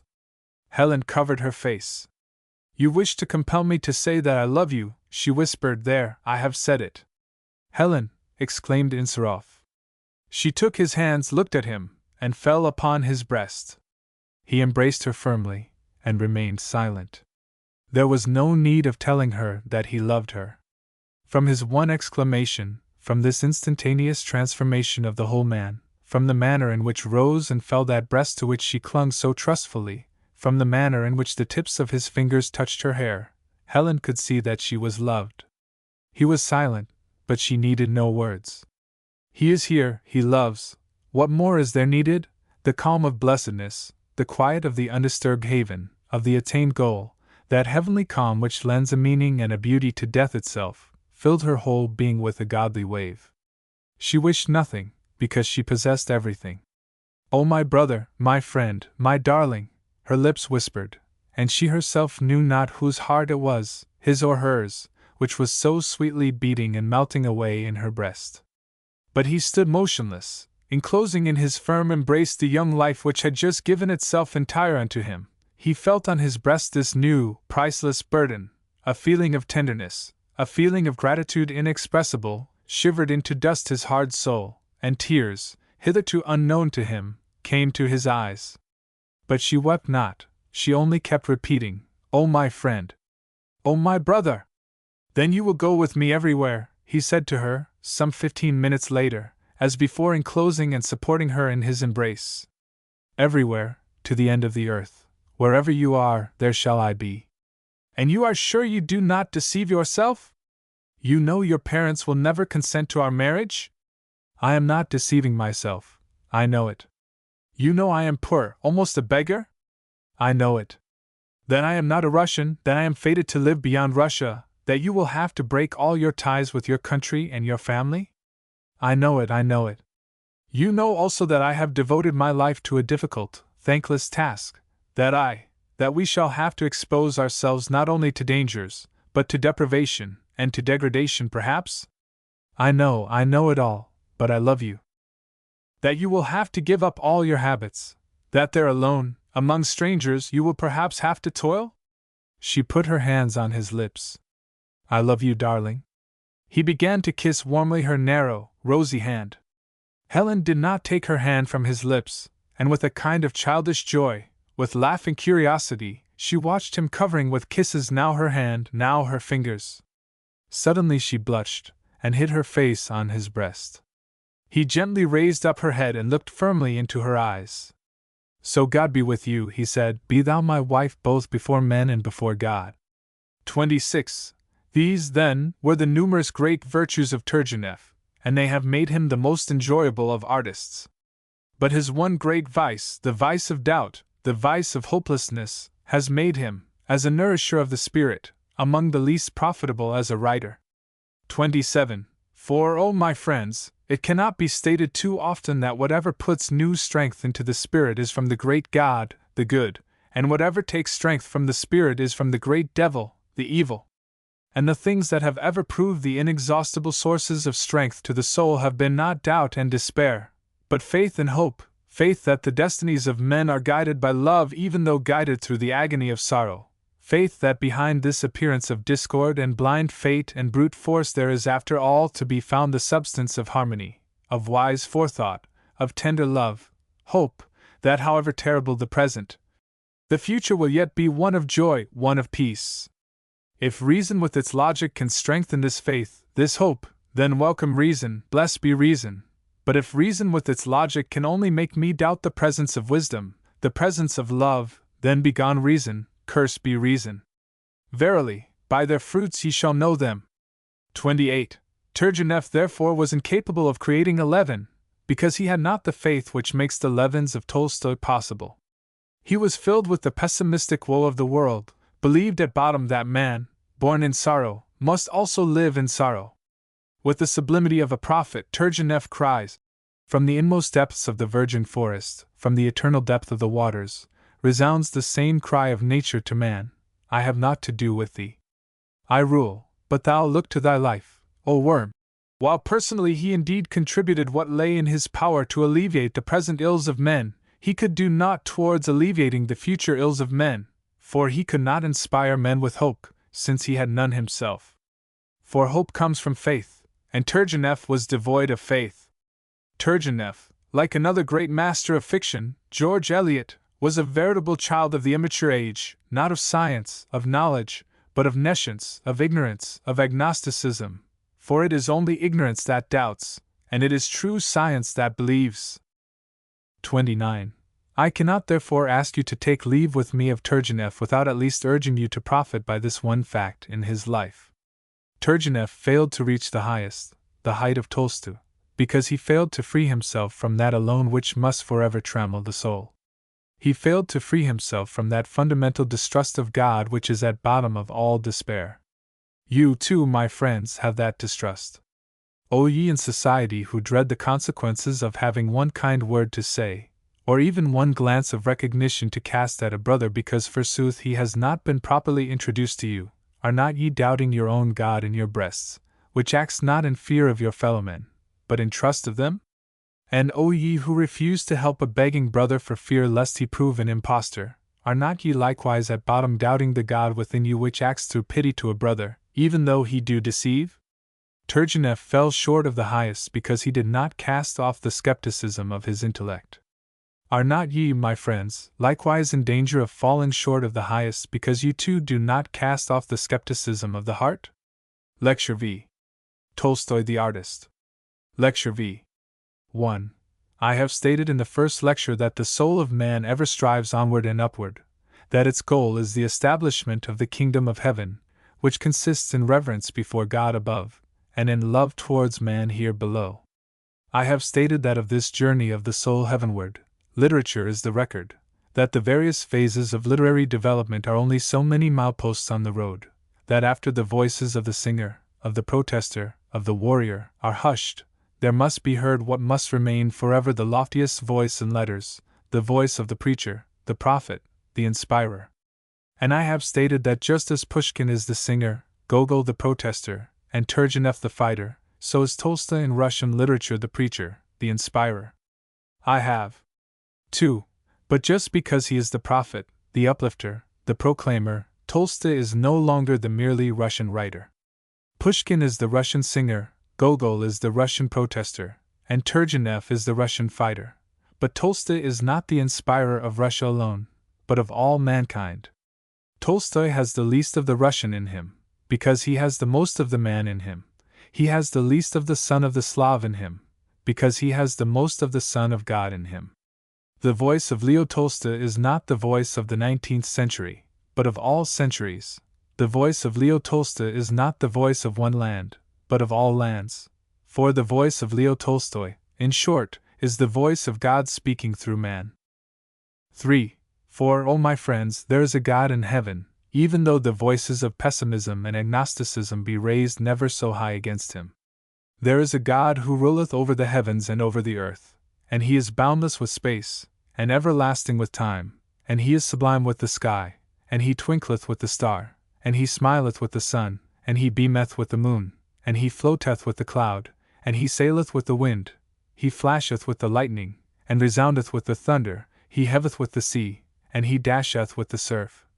He floweth with the river, and he rusheth with the torrent, he babbleth with the brook, and he sparkleth with the dewdrop, he reposeth with the landscape, and he laugheth with the meadow, he waveth with the tree, and he quivereth with the leaf, he singeth with the bird, and he buzzeth with the bee, he roareth with the lion, and he pranceth with the steed, he crawleth with the worm, and he soareth with the eagle, he darteth with the porpoise, and he diveth with the fish, he dwelleth with the loving, and he pleadeth with the hating, he shineth with the merciful, and he aspereth with the prayerful. He is ever nigh unto men, he, the Prince of Light. 4. And I say unto ye that the Lord God hath not hid himself from the hearts of men. He that spake unto Moses and the prophets, and through them, he is still nigh. He that spake unto Jesus and the apostles, and through them, he is still nigh. He that spake to Muhammad and Luther, and through them, he is still nigh. He recently spake through Carlyle and through Emerson, and their voices are not yet hushed. And he still speaketh, my friends, through Ruskin in England and through Tolstoy in Russia, as he ever shall speak through all earnest souls who love him with all their heart because they know him, who seek him with all their heart because they know him not. Think not therefore the Lord God hath ceased to speak unto men through men. Verily, if men but see to it that there be enough inspired, God will see to it that there be enough inspirers. 5. And of these heaven-sent inspirers, Tolstoy is the latest. But do not believe that in saying that he is heaven-sent I attempt to explain aught. The highest is ever inexplicable, and it is the bane of modern science that it is ever ready to explain what cannot be explained. Before the highest we can only stand dumb, and this has been the feeling of the greatest, because of the humblest, of spirits.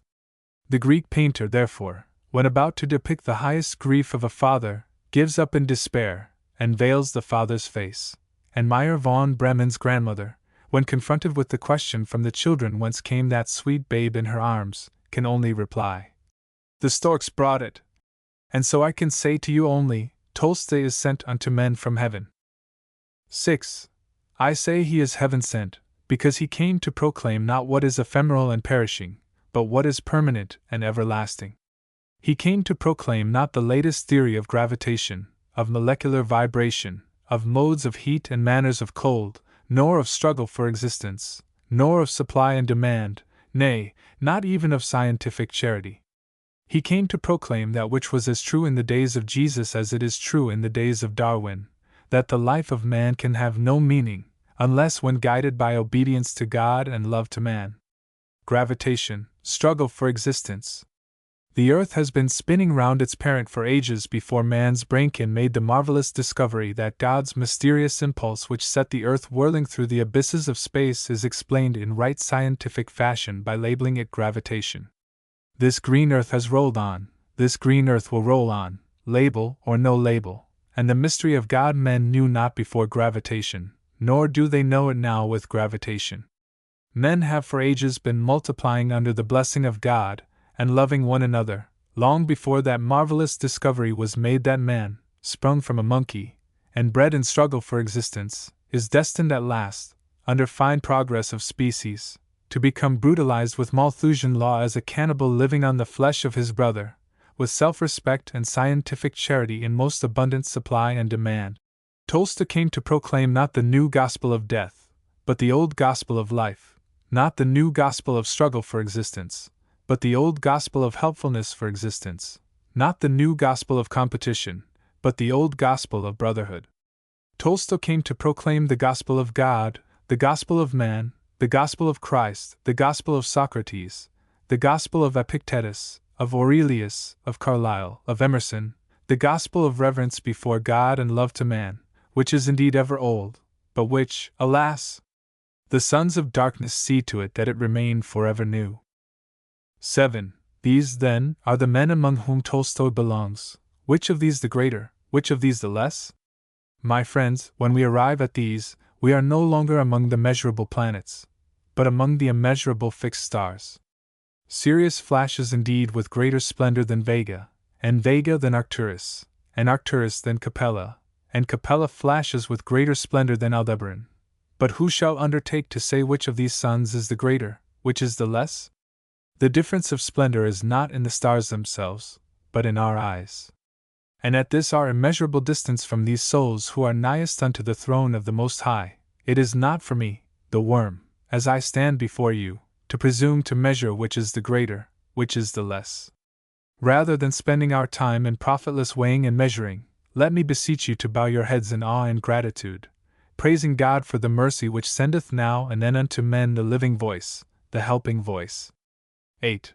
Tolstoy, therefore, is one of those spirits whom I cannot approach with the dissecting knife, as the critic does the author, in order to account for him.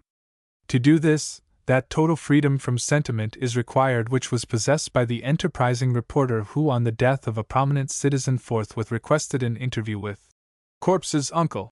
In an age when sentiment has become a byword of impotence, and the heart has become a mere force pump for the blood, in an age when charity has to be put in swaddling clothes lest it injure a brother by helping him, when the poor are preached to by their rich visiting friends, not to make a home for themselves, when their love for a mate is born in the heart, but only when it is born in the purse, in such an age that reporter's freedom from sentiment is indeed a most valuable acquisition.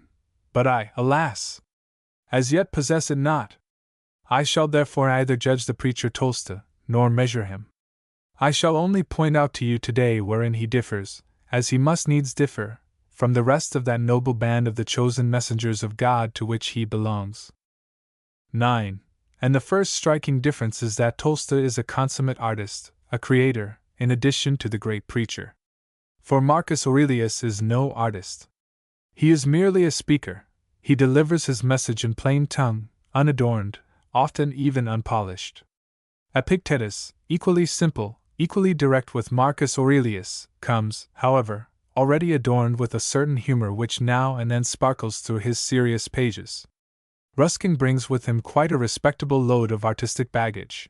He brings an incisiveness, a sarcasm, often a piquancy with him, which makes him entertaining besides inspiring.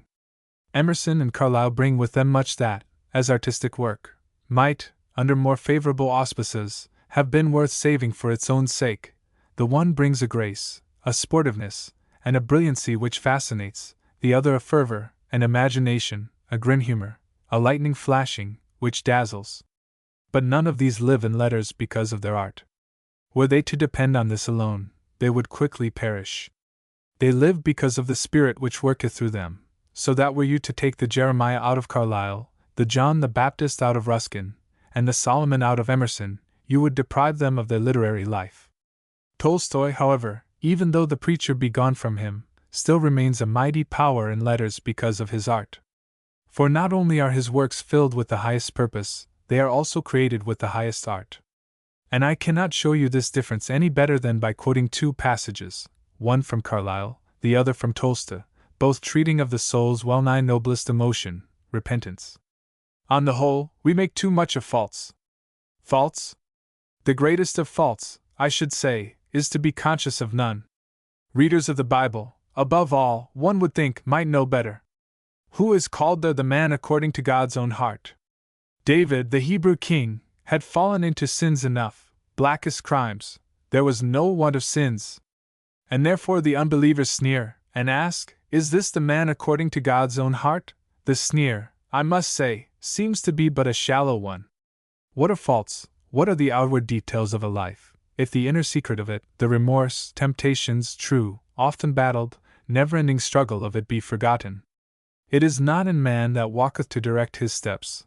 Of all acts, is not, for a man, repentance the most divine? The deadliest sin, I say, were the same supercilious consciousness of no sin, that is death. The heart so conscious is divorced from sincerity, humility, and fact, is dead, it is pure, as dead dry sand is pure. David's life and history, as written for us in those Psalms of his, I consider to be the truest emblem ever given of man's moral progress and warfare here below. All earnest men will ever discern in it the faithful struggle of an earnest human soul toward what is good and best. Struggle often baffled, sore battled, down as into entire wreck, yet a struggle never ended, ever with tears, repentance, true unconquerable purpose begun anew. Poor human nature! Is not a man's walking, in truth, always that a succession of falls? Man can do no other. In this wild element of life, he has to struggle onward, now fallen, deep abased, and ever with tears, repentance, with bleeding heart, he has to rise again, struggle again still onward. That his struggle be a faithful, unconquerable one, that is the question of questions. We will put up with many sad details, if the soul of it were true. Details by themselves will never teach us what it is. 10. Powerful as this passage is, I cannot help feeling that Tolstoy has treated the same subject more artistically than Carlyle, by embodying his lesson in objective shape, where Carlyle treats it subjectively. And now listen to Tolstoy. The repenting sinner. There lived in the world a man for 70 years, and all his life he lived in sin. And this man fell ill, and still he did not repent. But when death was nigh, at the last hour, he began to weep, and said, Lord, as thou hast forgiven the thief on the cross, so do thou forgive me. He had scarcely spoken, and away flew his soul. And the sinner's soul began to love God, and trusting his mercy, came to the gates of heaven. There. And the sinner began to knock, and to ask admission into the kingdom of heaven. And from behind the door he heard a voice. Who is this knocking for admission into the gates of heaven, and what are the deeds this man in his lifetime has done? And the voice of the accuser gave answer, and recounted all the sinful deeds of this man, and of good deeds he named none. And the voice from behind the door answered, Sinners cannot enter the kingdom of heaven. Get thee hence, said the sinner. Lord, I hear thy voice, but I see not thy countenance and know not thy name. And the voice gave in reply, I am Peter the Apostle. Said the sinner, Have mercy upon me, Apostle Peter, remember the weakness of man, and the mercy of God. Was it not you who was a disciple of Christ, and was it not you who heard from his own lips his teaching, and saw the example of his life? And now remember, when he was weary and sad in spirit, and thrice asked thee not to slumber, but to pray, you slept, because your eyes were heavy, and thrice he found you sleeping. The same of me. And remember likewise how thou hast promised to him not to renounce him until thy dying day, and yet thou didst renounce him thrice when they led him away. The same of me. And remember likewise how crowed the cock, and thou hast gone forth and wept bitterly. The same of me. Not for thee 'tis to refuse me entrance. And the voice from behind the gates of heaven was hushed. And after standing some time, again knocked the sinner, and asked admittance into the kingdom of heaven. And from behind the doors there was heard another voice which spake, Who is this, and how has he lived on earth? And the voice of the accuser gave answer, and repeated all the evil deeds of the sinner, and of the good deeds he named none. And the voice from behind the door called, Get thee hence! Sinners such as thou cannot live with us in paradise. Said the sinner, Lord, thy voice I hear, but thy face I see not, and thy name I know not. And the voice said unto him, I am David, the king and the prophet. But the sinner despaired not, nor went he away from the gates of heaven, but spake as follows, Have mercy upon me, King David, and think of the weakness of man and the mercy of God. God loved thee and raised thee up before men. Thine was all, a kingdom, and glory, and riches, and wives, and children, yet when thou didst espy from thy roof the wife of a poor man, sin betook thee, and thou hast taken the wife of Uriah, and himself hast thou slain by the sword of the Ammonites. Thou, a rich man, hast taken his last lamb from the poor man, and hast slain the owner himself. The same of me. And think further how thou hast repented, and said, I confess my guilt, and repent of my sin. The same of me. Not for thee 'tis to refuse me entrance. And the voice behind the door was hushed. And after standing some time, again knocked the sinner, and asked admission into the kingdom of heaven. And from behind the doors was heard a third voice which spake, Who is this, and how hath he lived on earth? And for the third time the voice of the accuser recounted the evil deeds of the man, but of the good he named none. And the voice from behind the door gave an answer, Get thee hence! The kingdom of heaven not by a sinner can be entered. And replied the sinner, Thy voice I hear, but thy face I see not, and thy name I know not. Answered the voice, I am John, the beloved disciple of Christ. And rejoiced the sinner, and spake, Now verily shall I be let in. Peter and David shall admit me because they know the weakness of man, and the grace of God, but thou shalt admit me because thou hast much love. For hast thou not read in thy book, O John, that God is love, and that whosoever knoweth not love, knoweth not God? Wert not thou he that spake in his old age unto men only this one word, Brethren, love ye one another? How then shalt thou now hate me and drive me hence? Either renounce thine own words, or learn to love me, and admit me into the kingdom of heaven. And the gates of heaven opened, and John embraced the repenting sinner, and admitted him into the kingdom of heaven. 11. Tolstoy, then, is the sole example among men of the harmonious combination of loftiest aspiration with highest artistic skill. Tolstoy sees in himself only the preacher, and therefore at the age of 60 he does not hesitate to repudiate all those works of his which are not those of the preacher, however great their value as works of art. Turgenef sees in him only the artist, and therefore beseeches from his deathbed his fellow craftsman to give himself back to the forsaken art. Both are here right, both are here wrong. For each sees only one side, while Tolstoy is neither the preacher alone nor the artist alone. Tolstoy, like Janus of old, is two-faced, the artist, when his soul is in a state of war, the preacher, when his soul is in a state of peace. Turgenev looks only upon the face of the artist. Tolstoy looks out into the world with the face of the preacher. 12. This noble combination of the preacher and the artist has accordingly determined the character of Tolstoy's art. For the first question Tolstoy asks of every event, of every phenomenon he has to depict, is, what effect has this on the soul of man? What bearing has this on the life of man? What, in short, is its moral meaning? Hence, when Tolstoy paints, he paints not only objectively, but also subjectively.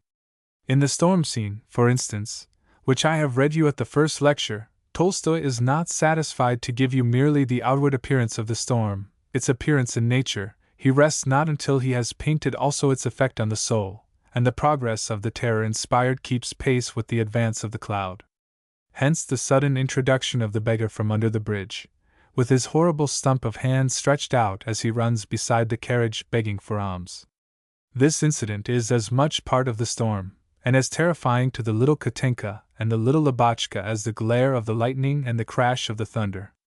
Tolstoy the artist never sees nature with the eyes of the body, but with the eyes of the spirit. He never sees matter without the underlying mind. He never sees the object without its complement, the subject. Tolstoy, therefore, is the first great artist, and if the one-eyed prophets of the merely objective art prevail, who now clamor so loudly, he promises, alas, to remain also the last, who has painted nature entire. Tolstoy is the first great artist, therefore, into whose pictures enter not only the details visible, but also the details invisible. To Tolstoy, the vibration of the string is not described in completeness until he has also shown how its music has made to vibrate not only the air, but also the soul. Painter then of the inward universe as well as of the outward, of the spiritual as well as of the natural, of the things unseen as well as of those seen, Tolstoy has exhausted nature. He has plunged into her nethermost depths, like Schiller's diver, and lo! Forth he comes from the abyss with her swallowed-up treasure. Verily, here Tolstoy is unapproachable.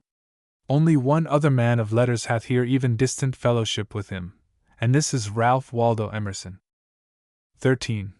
That an art which is born of such a union of the preacher with the worshipper of beauty as it exists in Tolstoy, can only be of the highest, and must be of the highest, I therefore no longer hesitate to affirm. Read, therefore, in this light the successive chapters in Book 7 of Anna Karenina, where is told the birth of a son of Kitty and Levin. Our modern apostles of the gospel of fidelity at all hazards, even though it be the fidelity of dirt, would have here made you look at the blood, at the towels, at the bowls, at the bottles, would have made you smell the odors, they would have recounted to you all those details which, however pathetic to those doomed to be bystanders in the sick-room, can only be nauseating to those out of the sick-room. Tolstoy the preacher is impressed with the immeasurable pain which attends the entrance into the world of a newly born human soul, agony unendurable, all the more unendurable because inexplicable, inscrutable. His great artistic soul rests not until it hath relieved itself with at least a cry over such sorrow. Paint it therefore he must, but he paints it, observe, not directly, by photographing the tortures of Kitty, but indirectly, by picturing the agony of Levin, for the one would have only nauseated, the other stirs the reader to his very depths. The husband suffers more than the wife, because he sees her not with the eyes of the head, but with the eyes of the heart. The groans of Kitty, which reach him from the neighboring chamber, can indeed be silenced by the physician's drug, but no drug can silence the groan of Levin, for it is pressed out by the agony, not of the body, but by the agony of the soul. And as love, sympathy, is ever an eye-opener, so here Tolstoy, the consummate artist, has reproduced the scene of the sick-room with the highest fidelity, because he has reproduced it not with the arts of cold mechanical photography, but with those of warm, sympathetic imagination. Tolstoy reproduces therefore with the highest faithfulness because he too sees not with the eye of the head, but with the eye of the heart. 14. And for the highest example of such art I will venture to read to you the passage in which Tolstoy tells of Anna Karenina's fall. Until the reader comes to this passage, there is not a syllable to tell him that she has fallen. Observe then Tolstoy's manner of telling it. I venture to think it far more faithful than any realistic art could have made it by furnishing details not necessarily more true because less delicate. That in which during almost a whole year consisted the one, exclusive longing of Vronsky's life, that which had supplanted all his former wishes, that which to Anna had been a dream of impossible, terrible, yet for this reason all the more fascinating happiness, this wish was at last gratified. Pale, with his lower jaw trembling, he stood over her and begged her to quiet herself, not knowing himself how and what. Anna, Anna, he spake with trembling voice. Anna, for God's sake! But the louder he spake, the lower sank her head, once proud and glad, now abased. She now crouched, and was sinking from the sofa, where she had been sitting, to the floor, at his feet. She would have fallen on the carpet had he not supported her. "Oh my God, forgive me," she sobbed, and pressed his hands to her breast. So criminal and so guilty she felt herself, that the only thing left her was to humiliate herself and to beg forgiveness. But now she had no one in life left her but him, and to him she turns with prayer for forgiveness. As she gazed at him, she physically felt her degradation, and she could say nothing more. And he on his part felt what a murderer must feel when beholding the body he has just deprived of its life. This body, deprived by him of its life, was their love, the first period of their love. There was something horrible and repulsive in the memory of that which was purchased at the terrible price of shame. The shame of her moral nakedness was stifling to her, and this stifling feeling communicated itself also to him. But, in spite of all the horror before the body of the slain, the body must be cut into pieces, must be hidden away, and use must be made of what the murderer had obtained by his murder. And as the murderer with fierceness, almost with passion, throws himself upon the body and drags it and hacks it, so he too kept covering with kisses her face and her shoulders. She kept his hand and moved not. Yes, these kisses, this it was which was bought with this her shame. Yes, and this one hand which will always be mine is the hand of my confederate. She raised this hand and kissed it.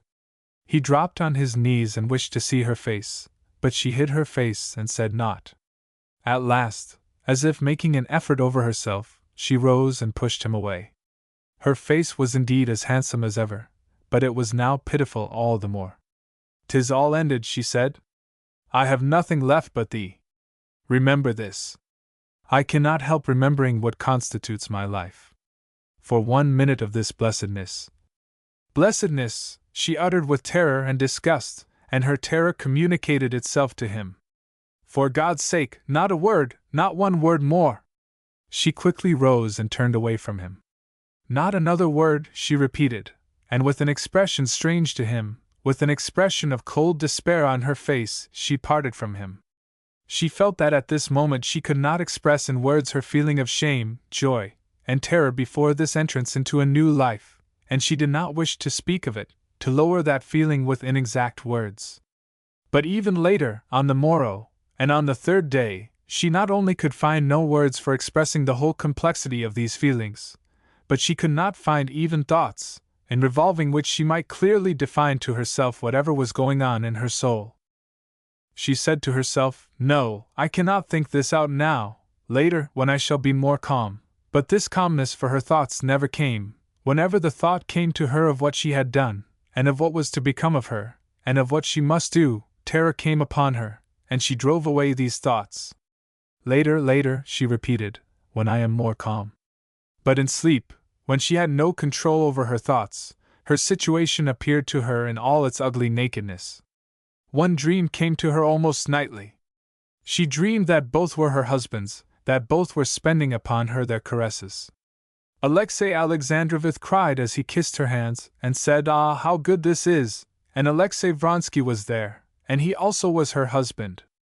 And she wondered why all this had hitherto seemed to her impossible, and explained to them laughingly how simple all this was, and that now they were both content and happy.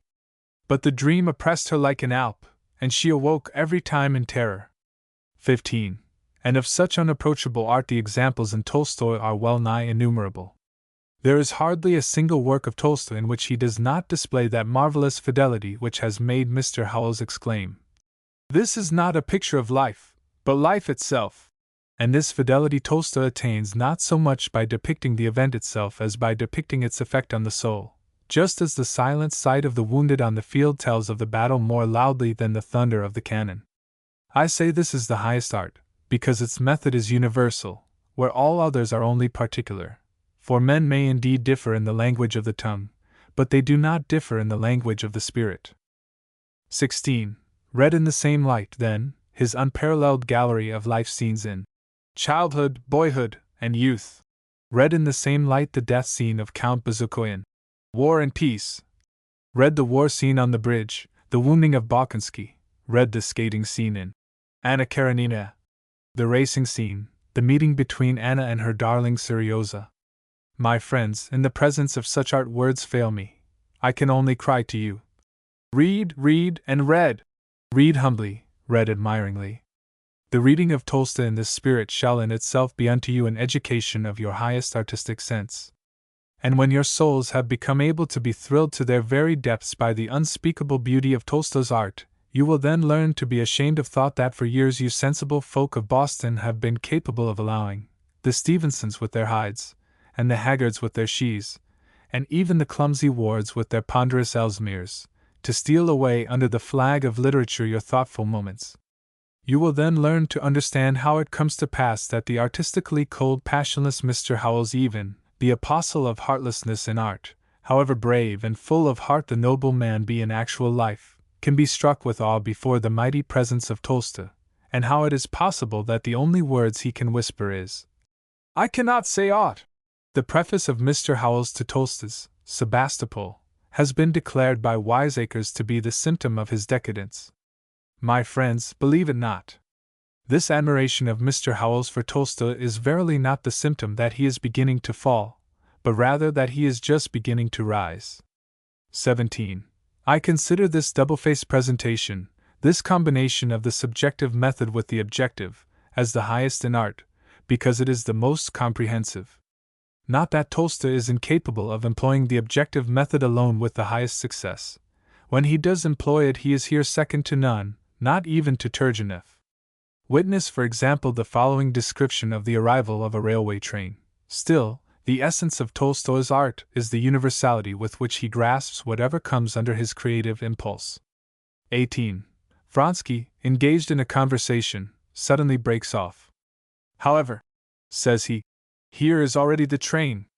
In truth, in the distance was already whistling the engine. In a few minutes the platform began to tremble, and puffing with steam driven downward by the frost, enrolled the engine with the connecting rod of its center wheel slowly and rhythmically bending in and stretching out, and with its bowing, well-muffled, frost-covered engineer. Behind the tender, ever more slowly, and shaking the platform still more, the express car came with its baggage and a howling dog. Lastly, slightly trembling before coming to a full stop, came up the passenger coaches. A smartish, brisk conductor, whistling, before the train came to a full stop, jumped off, and following him began to descend one by one the impatient passengers, an officer of the guard with military bearing and frigid gaze, a smiling, lively small tradesman with a bag in his hand, and a peasant with a sack over his shoulder. 19. And from the same union of the mighty preacher with the mighty artist springs the second great characteristic of Tolstoy's art, that which in contrast to Turgenef's architectural manner I must call Tolstoy's panoramic manner. I have spoken in the last lecture of Turgenef as the great architect in the art of fiction. Tolstoy is the great panorama painter of fiction. Of architectural regularity there is little to be found in him, but not because he lacks the line sense of proportion of Turgenef, and the sense of beauty of form, but because his art is of a nature in which regularity of progress and rigid outline of form are not required. 20. Tolstoy's masterpieces therefore are panoramas, and his art instinctively seeks that material which easiest lends itself to such purpose.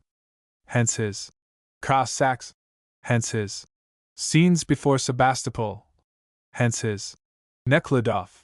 But a panorama needs no plot. Hence his Childhood, Boyhood, and Youth contains not even a trace of a plot. It is merely a series of pictures, each indeed in itself a thing of unspeakable beauty, but all grouped in such a manner as to give collectively a panorama of the entire growth of a human soul from the moment it ceases to be animal until it becomes man.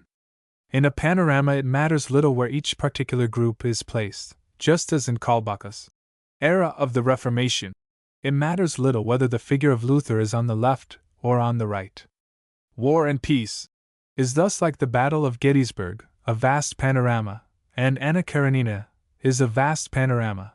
The one is a panorama of the political life of the state, the other is a panorama of the spiritual life of the individual. But a panorama requires not so much plots as groups. Hence, War and Peace is not one story, but 3 stories, and each is the story not of one person or of one pair, but of a group of persons, of a group of pairs. And the same necessity we see in Anna Karenina. Here again Tolstoy's materials are not persons but groups. Viewed as a work of architecture, the book seems to lack form, the author seems to lack the sense of proportion, for the book could be easily split into 2 different novels, the novel of Levin and Kitty on the one hand, and the novel of Vronsky and Anna on the other. As works of architecture, either would suffer if severed from the other. But as a panorama of the unfolding of heaven in the soul of Levin, and of hell in the soul of Anna, the story of Kitty and Levin cannot be read apart from the story of Anna and Vronsky and still remain a unit, and still remain intelligible. 21. This fact of Tolstoy's art being essentially panoramic and not architectural accounts for the vast expanse of his two great works, War and Peace, and Anna Karenina, for it is the very nature of a panorama to be on an extensive scale. The objection therefore made to these two masterpieces that they are too voluminous would indeed be relevant, if they had been conceived as works of architecture, but it is totally irrelevant when applied to a panorama. Which form of art is superior, which inferior, the concise, compact, rigid severity of the architect's art, or the overflowing, expanding, hence unshackled art of the panorama? Methinks you can best answer this question yourselves by asking another. Which is higher as a work of art, that tender song without words by Mendelssohn, called Regret, or that indescribably affecting capriccio of his marked as Opus 33? Which is higher as a work of art, that in its sadness unparalleled song of Shakespeare, Blow, blow, thou winter wind, or his Othello? Or again, which is a higher work of art, a nocturne by Chopin, or a sonata by Beethoven, an essay by Macaulay, or a Decline and Fall by Gibbon? Lastly, which is higher as a work of art, the wonderfully accurate spiritedness of Schreyer's painting of a horse, or the indescribable power of Wagner's race in a Roman circus? On its plane each of the above is indeed of the highest, but that the one is on a higher plane than the other few can fail to observe. For, execution of design being equal, the broader the scene, the wider the horizon, the more comprehensive the view, the higher must be the art. The less extended, because more easily comprehended, may indeed at first give more pleasure than the second, but if the final arbiter in art be the amount of immediate pleasure to be got from it, then Barnum's Circus is indeed a greater work of art than Emerson's book, and Mark Twain a greater writer than Carlyle. But if creative power be the final measure of art, execution in the different planes being equal, then Beethoven must rank higher than Chopin, Shakespeare higher than Blanco White, Wagner than Meyer von Bremen, and Tolstoy than Turgenev. 22. Have you seen any of my later writings? Tolstoy inquired of a visitor who came to him as the admirer of the Cossacks, of War and Peace, of Anna Karenina. The question referred to his religious writings. When he was told no, Tolstoy could only exclaim, "Ah, then you do not know me at all. We must then become acquainted." In his Confession, he is no less emphatic. There he boldly declares the art of which he has been a noble follower for some 20 years. Ballast equals O, foolish waste of time. 23. A most wonderful spectacle is thus presented. On the one hand, a writer gaining Shakespearean renown for works he repudiates; on the other, a public reading and admiring him because of the very art he thus repudiates. For 'tis idle to assert that Tolstoy's religious writings are what draws readers unto him. Had he published only his religious writings, they might have indeed been bought, they might have found their place on parlor table, they might have even occasionally been glanced into, but read and studied and pondered they would not have been. For Tolstoy's religious writings, in their spirit, are not one whit different from that of the book which has indeed been for ages lying in the parlors of almost every Christian household. But it is not read, it is not discussed, it is not talked about, like the latest somersaulting performance of some popular magazine scribe. Nay, the surest way to make one's self unavailable nowadays at social gathering of the parlor sort would be to talk therein solemnly of the very book which in so many houses forms such indispensable part of parlor outfit. Nay, has it not come in society to such a pass that the very presence of the book on parlor table is already an evidence that the host is not a member of the circle which looks upon itself as the circle, the select, the exclusive, the highest, in short? 24. The public, then, is interested in Tolstoy the artist more than in the preacher, for the same reason that when Emerson lands in England only a handful of mortals greet him, while when Mr. Sullivan lands in England the streets cannot hold the thousands who flock to receive him. Tolstoy, on the other hand, protests that whosoever looks to him as the artist sees not him, knows not him, that he is aught else now, that mere art, in fact, is to him a business no longer worthy of a serious soul. The public again, in its ever-confident patronizingness, says unto him, But for thy great artistic genius, O Leo, son of Nicholas, with thy latest religious antics and somersaultings, we would call thee a crank. But as to a great genius we shall be merciful unto thee, and bear with many a confession, many a cobbled shoe, if thou givest us only more of Olenins, more of Karenins. 25. Who is here right, who is here wrong, the public with its millions, Tolstoy in his loneliness. 26. That genius should often misunderstand its own strength, and seek it where it is weakest, is indeed no new phenomenon in its history. Frederick the Great prides himself more on his flute-playing than on his kingship, and it is not so very long ago that in our very midst a university professor called the happiest day of his life not that on which he discovered a new Greek particle, but that on which the crew of his university won the boat race. And a mere chance tour on a Sunday through our churches would quickly show the lamentably frequent misapprehension of genius by itself, for many a fine genius for the actor's art is spoiled by an imaginary call to the pulpit. The presumption, therefore, is indeed against the great Tolstoy in his dispute with the great public. Still, I venture to side with Tolstoy. I too venture to think that Tolstoy's greatest work is found not so much in his works of pure art as in his works of pure religion. And with God's blessing, my friends, I trust you will see it with me in the next lecture. Lecture 6. Tolstoy the Preacher. Lecture 6. 1.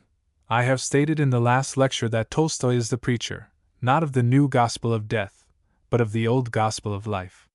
Tolstoy is to be revered as one of the greatest teachers among men, not so much because he has proved indisputably that only by love alone can men be said truly to live, nor wholly because he shows by logic inexorable that man can be truly blessed only when he devotes his life to the service of his fellowmen. His logic may be bad, his proof may be faulty. To be skilled in the art of lighting with words is no more essential to a noble soul than to be skilled in the art of fighting with lists. Both can indeed knock down an opponent, but knocking down is not the business of life, but raising up.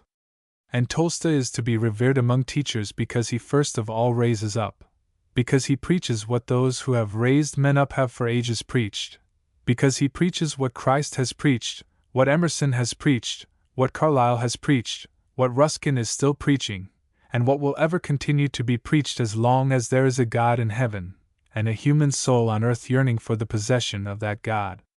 Socialism, communism! Men bellow to Tolstoy, and think to confound him with the hateful name. Would you have us give up, they say, the fruit of civilization and progress, and return to the primitive life of the days of yore? But read Emerson's Miscellanies, Carlyle's Past and Present, Ruskin's Furs Clavigera, and see for yourselves whether Tolstoy preaches aught different from these. And if this be communism, if this be socialism, then welcome communism, welcome socialism, because ever welcome brotherhood. I have. 2.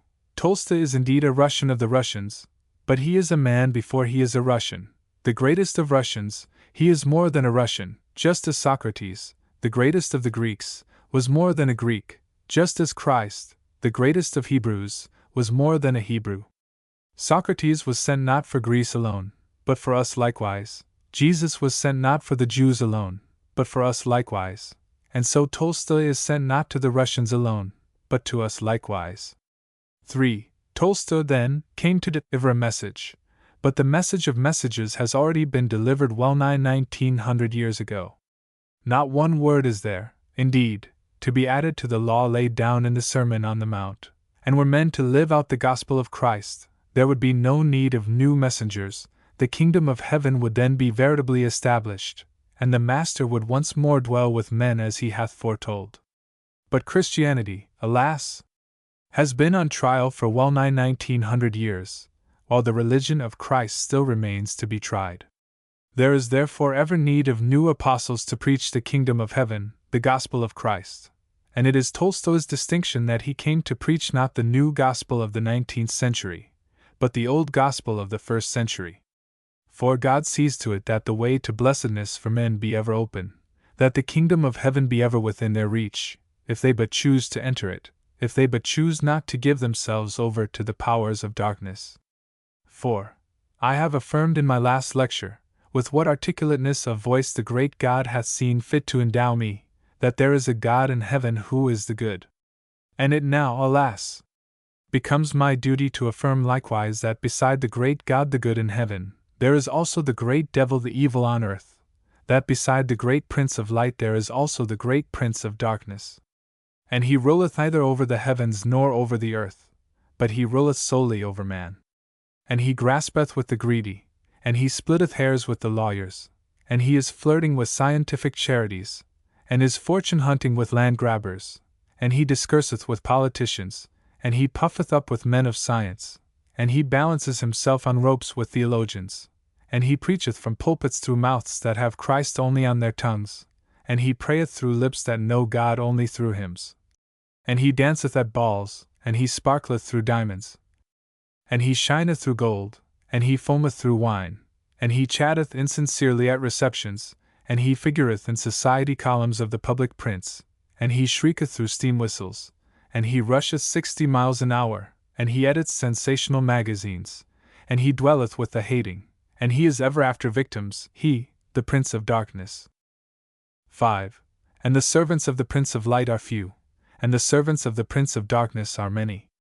Yet the Lord God is ever nigh, and he ever sendeth his messengers to call together his wandering, his erring flock. Tolstoy is a messenger sent out to gather together the erring flock back to the fold of Christ. 6. Tolstoy, then, is a teacher of men. Observe, however, this fundamental difference between Tolstoy and the other great teachers. To Socrates, the great enemy of mankind was ignorance. To him, therefore, to know virtue is to be virtuous, and the central idea of his teaching is knowledge. The seat of the soul with Socrates, therefore, is not so much in the heart as in the head. To Epictetus, the great enemy of mankind is passion, and the central idea of his teaching is self-control. To Epictetus, then, the seat of the soul is not so much in the head as in the will. To Emerson, the great enemy of mankind is authority, and the central idea of his teaching, therefore, is self-reliance. To Emerson, then, the seat of the soul is not so much in man's will as in man's pride. To Carlyle, the great enemy of mankind is consciousness of self, and the central idea of his teaching is unconsciousness of self, the forgetting, the drowning of self and work. To Carlyle, therefore, the seat of the soul is not so much in man's pride as in his hands. Tolstoy has no such central idea of his own. His central idea is that of his master, Jesus, which is love. To Jesus, the great enemy of man was hatred, and the seat of the soul to him was neither in the head, nor in the will, nor in the pride, nor in the hands. To Jesus, the seat of the soul was solely in the heart. And Tolstoy proclaims above all the doctrine of Jesus, not because he thinketh lightly of ignorance, not because he thinketh lightly of passion, not because he thinketh lightly of authority, not because he thinketh lightly of self-consciousness, but because he believes that love conquereth all the children of darkness. Hence the burden of his message is the ever-recurring, brethren, follow Christ. Follow Christ with your heads, and your metaphysics will take care of themselves. Follow Christ with your will, and your passions will take care of themselves.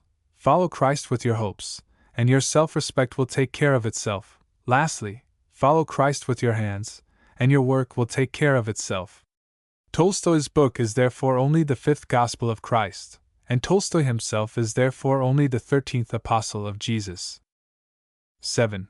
I must emphasize this fact, my friends, because church societies are still discussing the propriety of admitting his book into their libraries.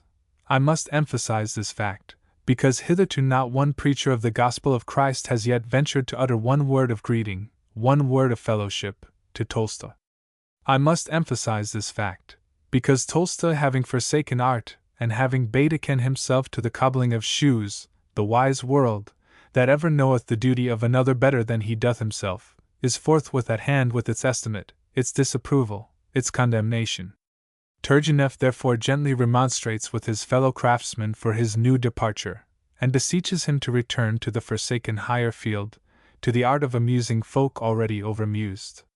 The Rev. Mr. Savage, the only servant of God in the pulpits of this great God-fearing city who has even dared to make Tolstoy the subject of a Sunday discourse, respects indeed his character, but boldly declares the man Tolstoy and his master Jesus of Nazareth to have been teaching impracticable teachings.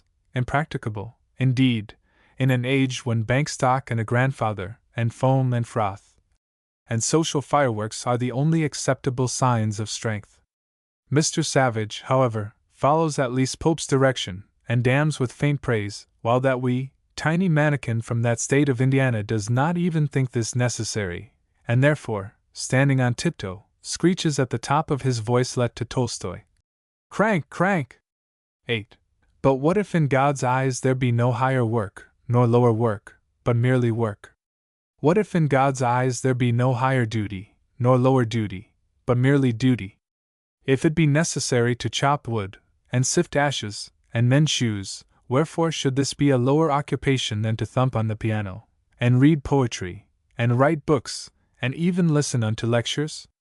But the artist is held in higher esteem than the house drudge. What, then? Shalt thou make the esteem of thy fellows, which is as changeable as the wind, thy motive for doing, rather than the esteem of thyself, thy conscience, thy God? To do all we ought, be it never so humble, this is doing the highest work, God's work. But chopping wood and mending shoes brings no recognition, no esteem, no applause in gorgeously lighted parlors, as does the reading and the singing and the writing for select audiences. What, shalt thou do thy duty for the sake of the reward, the mess of pottage it brings, O wretch? 9. Crank, indeed! My friends, was there ever a time when the great souls on whom we must feed, if we are to live at all, were proclaimed aught else but cranks and nuisances? The children of darkness are ever abroad, and the messengers of light are never welcome unto them. Such a nuisance was the noblest of the Greeks to his countrymen, that they could not wait for his peaceful departure, even though he was already on the brink of the grave, and the old man of 70 had to drink the poison to rid his fellow citizens of the burden of his presence. Of the two noblest sons of Boston, which it has yet produced in all the 250 years of its existence, one was dragged through its streets with a rope round his neck, not by a mob of unkempt anarchists, but by a mob of well-shaven, broadcloth-clad citizens, by the ancestors, perhaps, of the very men who now can watch the statue of that same Garrison from their plate-glass windows on Commonwealth Avenue. And the other was shunned as an ill-balanced intellect, and abused by those who look upon themselves as the best of his townsmen, so that a monument to Wendell Phillips cannot even be thought of at this late day. England's noblest living voice, the voice of John Ruskin, is at this very moment engaged in crying unto his countrymen, Good my friends, if ye keep on howling at me as ye have done, I shall indeed become insane. But I assure ye, up to this hour, maugre your vociferous clamoring, I am still in possession of my senses, thank God, and of America's greatest inspirer, while his gentle spirit was still walking on earth, Jeremiah Mason, the clear-headed man, the far-seeing judge, the practical statesman, could only utter the joke, I don't read Emerson. My gals do. And O ye good people, tell me, I pray ye, what reception would Christ himself be likely to receive at the hands of your swallow-tailed butlers, were he to appear at your doors without silver-headed cane, without Parisian kid gloves, without engraved pasteboard announcing him to be the scion of His Majesty King David? Would not a mere glance at his bare feet, his flowing garment, and his untrimmed hair be sufficient to convince Mr. Butler that for such folk the lady of the house is never at home, or if at home, is just about to dress for dinner or to go out for a drive, and therefore begs to be excused? Yes, my friends, of the greatest, of the noblest souls, it has ever been the lot to be scorned, since their message of light is ever unwelcome to the children of darkness, and if against their characters not a word can be said, recourse must be had to the abuse at least of their intellects, and Christ and Tolstoy are declared to be weak intellects. This is the meaning of the cry raised against Tolstoy as unbalanced, in this latest change of his life from riches unto poverty. 10. Tolstoy, then, is nothing but a preacher of Christ, and the first articulate utterance in his message is therefore that of boundless faith in the practicability of living according to Christ, that of insistence upon the literal following of the words of Christ as a practical guide of life. 11. And out of this emphasis of the supremacy of love comes the second articulate utterance in the message of Tolstoy, which is the supremacy of heart over head as a metaphysical guide of life. For God ever revealeth himself unto men, but he speaketh unto them not through their cold intellects, but through their warm hearts, not through logic, but through love. The reasoner searches God without man and finds him not. The lover finds God within man in his heart, and hath no need of searching him. Hence the following significant utterance of Tolstoy in his Confession. In his search for the answer to the ever-recurring question, "Wherefore shall I live?" he at last goes abroad to find light. My life abroad, and the intercourse with Europe's most advanced scholars, still more confirmed my faith in perfection as such, for the same faith I now found in them likewise. In me this faith took the same form which it takes in most of the educated men of our time. Its watchword was progress. Then I thought that this word meant something. Its utter meaninglessness I then could not yet understand. Here I was tormented, like every living soul, with the question, how can I better my life? And I answer, live in accordance with progress. But this is exactly the answer of a man borne along by wind and tide in a boat. He puts the to him all-important question, what direction must I steer for my safety? And he receives an answer, oh, we are borne along somewhither. All this I did not perceive at the time. Only rarely not my reason but my feeling rebelled against this universal superstition with which men shield themselves against their failure to comprehend the meaning of life. Thus while in Paris the sight of capital punishment revealed to me all the ghastliness of this superstition of progress. When I beheld how the head was severed from the body, and how the one and the other each in turn thumped in the box, I understood not with my reason, but with my whole soul, that no theory of progress, no theory of the reasonableness of our present mode of living, could justify this one deed, that even if all men ever since creation, on whatever theory, had found that this must be, I know that this need not be, that this is evil. That the judge of all this, what is good and needful, is not what men say and do, is not the theory of progress, but I with my heart. 12. Trust ye, therefore, your heart ere you trust your logic. Whatever the heart dictates must be from God, logic or no logic. Whatever the heart rebels against must be from the devil, reason or no reason. Time never yet was when the devil lacked reasons, and if he can find reasons nowhere else, he at last finds them in science and in Scripture. Next to the slaveholders themselves, the last to forsake the sinking ship of slavery, were the preachers of the gospel of the brotherhood of man, who argued finely from Scripture twisted for the purpose, that the great God, having made Mr. Preacher white and Mr. Negro black, had therefore intended that black shall be the minion of white. Time never was when reason and logic most inexorable could not find excuse most sufficient for the shedding of blood of brother by brother, for the burning of village and town, for the erecting of luxurious palace within stone's throw of the homeless. Time never was when logic could not show the fine propriety, nay, the utmost necessity, for competition and struggle for existence, when men, who might create a paradise of this green earth of ours, if they but chose to help one another, transform themselves into pigs, jostling and pushing one another at the trough, and grunting with satisfaction abundant at having driven the weaker piglet off into starvation.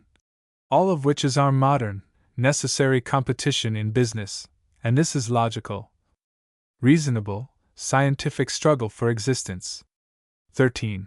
No, no, my friends, let logic cry never so loudly at the necessity of struggle for existence, and competition for bread between men, when the great God hath provided enough for 100-fold of the present number of men if they but chose to help one another.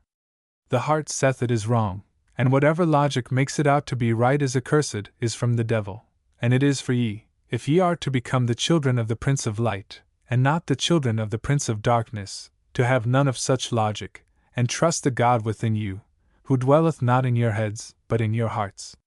14. And once more, out of this fundamental idea of the supremacy of love and the brotherhood of all men, observe, follows the insistence of Tolstoy upon the words of Christ. Give to him that asketh, for it is not for man to judge his neighbor, but for God. To Tolstoy, therefore, all men are his brothers, the unworthy as well as the worthy, or rather, he never asks whether they be worthy. To him, therefore, the law of Christ stands not for utility, nor for fear of consequence, but for mercy and trust in God. Hence Tolstoy would never fear to help from what are branded as sentimental motives. And the third articulate utterance in the message of Tolstoy is therefore the supremacy in charity of the sentiment which comes from God over the logic which comes from the devil. 15. Relief given from sentimental motives, from mere love of helping for its own sake, only keeps the pauper population alive, we are told by our scientific charities. Heinous, indeed, is the awful crime of keeping pauper population alive, and heinous, indeed, is the crime of having any sentiment of heart in an age of progress of species and self-respecting supply and demand. Then the great God who sendeth his sunshine and his rain upon members of associated charities as well as upon members of dissociated charities, upon the worthy as well as upon the unworthy, upon the properly introduced as well as upon the improperly introduced, then his beneficence is verily sentimental. Yes, my friends, the great God is the great sentimentalist, for he blesseth men and bestoweth his mercy upon them not because they are deserving, but because he loveth to be merciful. When the flower buddeth forth in the spring with matchless beauty, no label is tacked onto its stem with ominous reminder, not to be gazed at by the eyes of the unworthy. All worthy persons, of good moral character, can obtain tickets by applying to Archangel Michael. When under his eternal laws the cooling spring babbleth forth merrily from the cave, whispering to the weary, heated wanderer, "Come thou hither, and be refreshed." No signboard is placed at its entrance. Beware! This spring is only for the worthy. Members of the pauper population are warned, under penalty of law, not to trespass on these premises. Verily, I say unto ye, the Lord God is the sentimentalist of sentimentalists. 16. And the Son of God, like unto his Father, was also a sentimentalist. When the sinner came unto him in her distress, he did not inquire for her letters of introduction. He did not inquire whether she was endorsed in most acceptable society fashion by the leading ministers of the town. He did not lift the skirts of his garments in scorn of the person unworthy of his company. He gave no orders to his butlers that when Madam Sinner calls next he is not at home for her. Nay, Christ did not even send down to the central office of the Associated Charities to look up poor sinners' record. Without much parley he stretched forth his holy hand, gave it to his pauper sister, and with a voice of love spake, "Go thy ways in peace, thou art forgiven." Verily, I say unto you, Christ was a sentimentalist of sentimentalists. 17. And the father of the prodigal son was only increasing pauperism when he received the unworthy youth with open arms. He had set a premium, in the words of our scientific charities, upon other sons becoming likewise prodigal. 18. And so is a sentimentalist every noble soul that believeth in God's wisdom more than in man's wisdom, that believeth more in the power of trust than in the power of fear, more in mercy than in calculation, more in charity than in justice, more in love than in political economy, more in Christ than in Octavia Hill, more in the Gospels than in parliamentary poor reports. By their fruits ye shall judge them. If the fear of pauperism result in excusing that vilest of sins, the withholding of help by one brother from another, then away with scientific charity and its talked of diminution of pauperism. And if the lending of a helping hand even to the unworthy be the result of sentimentalism, then welcome sentimentalism, blessed be sentimentalism. 19. The obedience to the commands of Christ has thus furnished Tolstoy with a basis for existence which he had hitherto sought in vain from science and metaphysics. The obedience to the commands of Christ has thus furnished Tolstoy a solution of social problems which he had hitherto sought in vain in ethics and sociology. And lastly, obedience to the commands of Christ has furnished Tolstoy a solution of financial problems found neither in political economy nor in statistics. And the fourth articulate utterance in the message of Tolstoy is his merciless distinction between the money of the poor, which they have earned by their toil, and the money of the rich, which they have forfeited by their idleness. 20. Tolstoy is thus the preacher, the cause of a change in the hearts of men. But while he is thus a cause unto others, he himself is likewise an effect of the change which has begun to take place in the hearts of men. The possibility of a Tolstoy in the 19th century is the most hopeful sign of the times with regard to the social brotherhood of men. In theology, the feeling of the equality of men before God has so permeated the minds of men, that the claim of superiority which formerly each made over the other, though still tacitly implied, is now no longer upheld by sober-thinking folk. In politics, too, equality of men before the law has at last become acknowledged, if not always in practice, at least in theory. And if monarchies and aristocracies still do exist, it is not because all concerned in the decision have deliberately decided for them, but because it is safer to endure irrational institutions that are old, than to undertake the sudden establishment of rational institutions that are new. Only in the social field the feeling of the equality of men has not yet permeated them enough to rouse their souls against the present division of society into industrial lords on the one hand, and industrial slaves on the other. That two men born on the same day, at the same hour, in the same nakedness, one in a palace without his merit, the other in a hovel without his fault, should each pass his lifetime, the one in luxury and idleness, the other in want and toil, is still looked upon by thinking men, by feeling men, as something that must be, as something that should be, since Providence evidently meant men to be thus divided. The idle thus go on enjoying their unearned idleness, the toiling thus go on enduring their unearned hardship, and all is quiet. 21. Quiet? Alas! No, burglars, robbers, tramps, beggars, forgers, defaulters in abundance, jails, prisons, reform houses, stand out palatially amid lawns and green woods and winding rivers. The silent darkness is occasionally lighted up by the lurid torch of the incendiary, and now and then we are treated to spectacular fireworks with powder and dynamite and bomb. 22. Of course, men have preached reform ever since God had resolved that however men may refuse to do His will, they shall at least not fail to hear His voice as uttered by His messengers. But though political freedom had been preached by every thinking soul from Plato to Rousseau, it required an American and a French Revolution to open a path for the entrance of their ideas into practical life. Religious freedom, too, had been preached from the mouth of every soul that had the genuine love for its kind in its heart. From Christ to Emerson in our world, to say naught of the heathen world, the burden of the Song of All Saints has been, "Love your neighbor as ye love yourselves." Your neighbor, observe. Not your Baptist neighbor, nor your Methodist neighbor, nor even your infidel neighbor, but your neighbor. Plain as this teaching is, it still required inquisitions, Bartholomew Nights, and 30-year wars, to establish not even religious brotherhood, but only religious toleration. 23. Social brotherhood, too, has been preached for ages, beginning with John the Baptist, who in answer to the question, "What are we to do?" can only say, "Whosoever hath two coats, let him give one to him that hath none," and ending with John Ruskin, who, smarting under the unequal distribution of wealth, founds his company of St. George. Preached then social brotherhood has been, as all else has been preached, but acted out, even under the guise of hypocrisy, it has not yet been. Will this change of heart likewise have to be brought about by blood and slaughter? 24. Tolstoy, in the feeble way of a single man, but in the mighty way of a single soul, giveth unmistakable answer to this question. We must begin the revolution, says he, not without us, with others, but within us, with ourselves, not by force of arms, but by force of love. Of what use are alms handed out with one hand, when with the other we uphold idleness, which is the creator of the need of alms? Let each one work, he says, as much as he can, and if he produce more than his own needs, there will ever be enough of the unfortunate and the ailing who cannot produce enough for their own needs. Not leisure, then, idleness, is the haven to be steered for, but work, and work, too, not such as shall pander to the wants of the lazy, but to the wants of the industrious, work, in short, which shall enable others to enjoy that labor of the body and that rest of the soul which alone in their union make the perfect life. 25.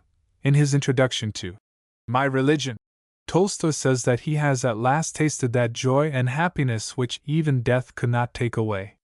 He has thus attained true blessedness, that heavenly peace which falls to the lot of all souls from whom love of self and pride of intellect have forever fled.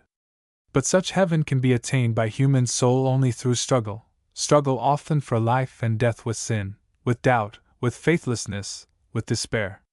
For the fable of Sisyphus is not mere fable, this ever rolling back of the stone to the hilltop for the 10th, for the 100th, for the 1000th time, is only the history of the soul on its journey heavenward. The gold, ere it be freed from the dross, must be scorched, burnt, melted, dissolved, and the soul, to be made pure in its turn, must be likewise burnt, melted, fused. Think not, therefore, that Shakespeare, ere he wrote, "To be or not to be," had been perching on the tree, and warbling right gladly all his days. His sorrow is not indeed found in his plays, but surely it was found in his life. Think not, therefore, that the sportive, merry, joking Socrates was gay through all the 70 years of his life. Not from a gay heart came those words spoken at the end of his days. We approach truth only in so far as we are removed from life. And lastly, my friends, not from a gay heart flowed that gentle spirit, that boundless love, of the possessor of whom not once, in all the four Gospels, is recorded the fact that he ever laughed. Verily, only through sorrow can be reached the haven of the soul, that union with God which is free from pride of intellect and love of self. And so Tolstoy's life too, ere he attained that heavenly peace, was filled with sorrow immeasurable, sorrow unspeakable. For 15 years of his life the thought of suicide was not out of his mind for a day. He upon whom fortune had lavished every gift which in the opinion of the world can alone make man happy, he who had riches, fame, friends, position, admiration, appreciation, this man Tolstoy has for years to hide his gun lest he shoot himself, and his towel lest he hang himself. Wherefore, then, such misery? Because, my friends, he was natively endowed with a heaven-aspiring soul, between which and the doctrine of the world there can be no peace. One must perish, or the other, either the doctrine of the world, or his soul. His soul, indeed, was destined not to perish, but the devil in man dies hard, and for 50 years the doctrine of the world held in him the upper hand. 26. Hence, though the essence of Tolstoy is the preacher, he was during these 50 years never the preacher alone. But this very struggle in his soul between the powers of light on the one hand and the powers of darkness on the other is also the reason why he never remained the artist alone. Like the thread of Theseus in the labyrinth of Minos, the preacher's vein is seldom, if ever, absent from Tolstoy. Hence his Morning of a Proprietor, written in 1852, at the age of 24, is as faithful an account of his experience as a visitor among the poor as his Census of Moscow, written 25 years later. Hence his Lutzen, written when he was yet under 30, is as powerful a plea for the beggar as his What to Do, written at the end of his career. The final detaching of the preacher from the artist is not therefore a sudden resolve, but the outcome of the lifelong struggle of his spirit. The detaching of the preacher from the artist took place therefore in Tolstoy as the detaching of the nourishing kernel takes place from the castaway shell. When he found his haven and saw that the only meaning of life can be found solely in love of man, and in living and in toiling for him, when the doctrine of the world, in short, was defeated by the soul, then the severance of the preacher from the artist becomes complete, the shell is burst, and in all its native nourishingness there at last lies before us what is eternal of Tolstoy, the writings, not of the artist Tolstoy, but the writings of the preacher Tolstoy. 27. My hearers, my friends, I have now spoken unto ye for well nigh 6 hours. From the manner in which you have listened unto me, I judge that ye have been entertained, perhaps even instructed. And yet I should feel that I have spoken unto ye to but little purpose, if my words have merely entertained, merely instructed you. For mere entertainment you can find already in abundance elsewhere, in the circus, in the playhouse, in the concert room, in the magazine, in the wit of the diner out, and not unto me is it given to compete with these. And mere instruction likewise you can find already in abundance elsewhere, in the cyclopedias, in the universities, in the libraries, in the Browning Reader, and neither is it given wholly unto me to compete with these. Not, therefore, to amuse, not even wholly to instruct ye, have I come before you these successive evenings, and asked you to lend me your ear. But I had hoped that on parting from me, as you will this evening, perhaps for I, you might perhaps carry away with ye also that earnestness of purpose, the absence of which made so barren the muse of Pushkin, that sympathy for a soul struggling upward, the want of which made so cheerless the life of Gogol, that faith in God, the lack of which made so incomplete the life of Turgenef, and lastly, that faith in the commands of Christ, the living out of which makes so inspiring the life of Tolstoy. 28. Would to God, my friends, ye might carry away with ye all these things besides the entertainment, besides even the instruction you may have found here. In the days of old, the great God was ready to save from perdition a whole city of sinners if only 10 righteous men could be found within its walls. And so shall I feel amply repaid for my toil, if of the large number who have listened unto me at least 10 leave me with the feeling that they have got from my words something more than mere entertainment, something more than mere instruction.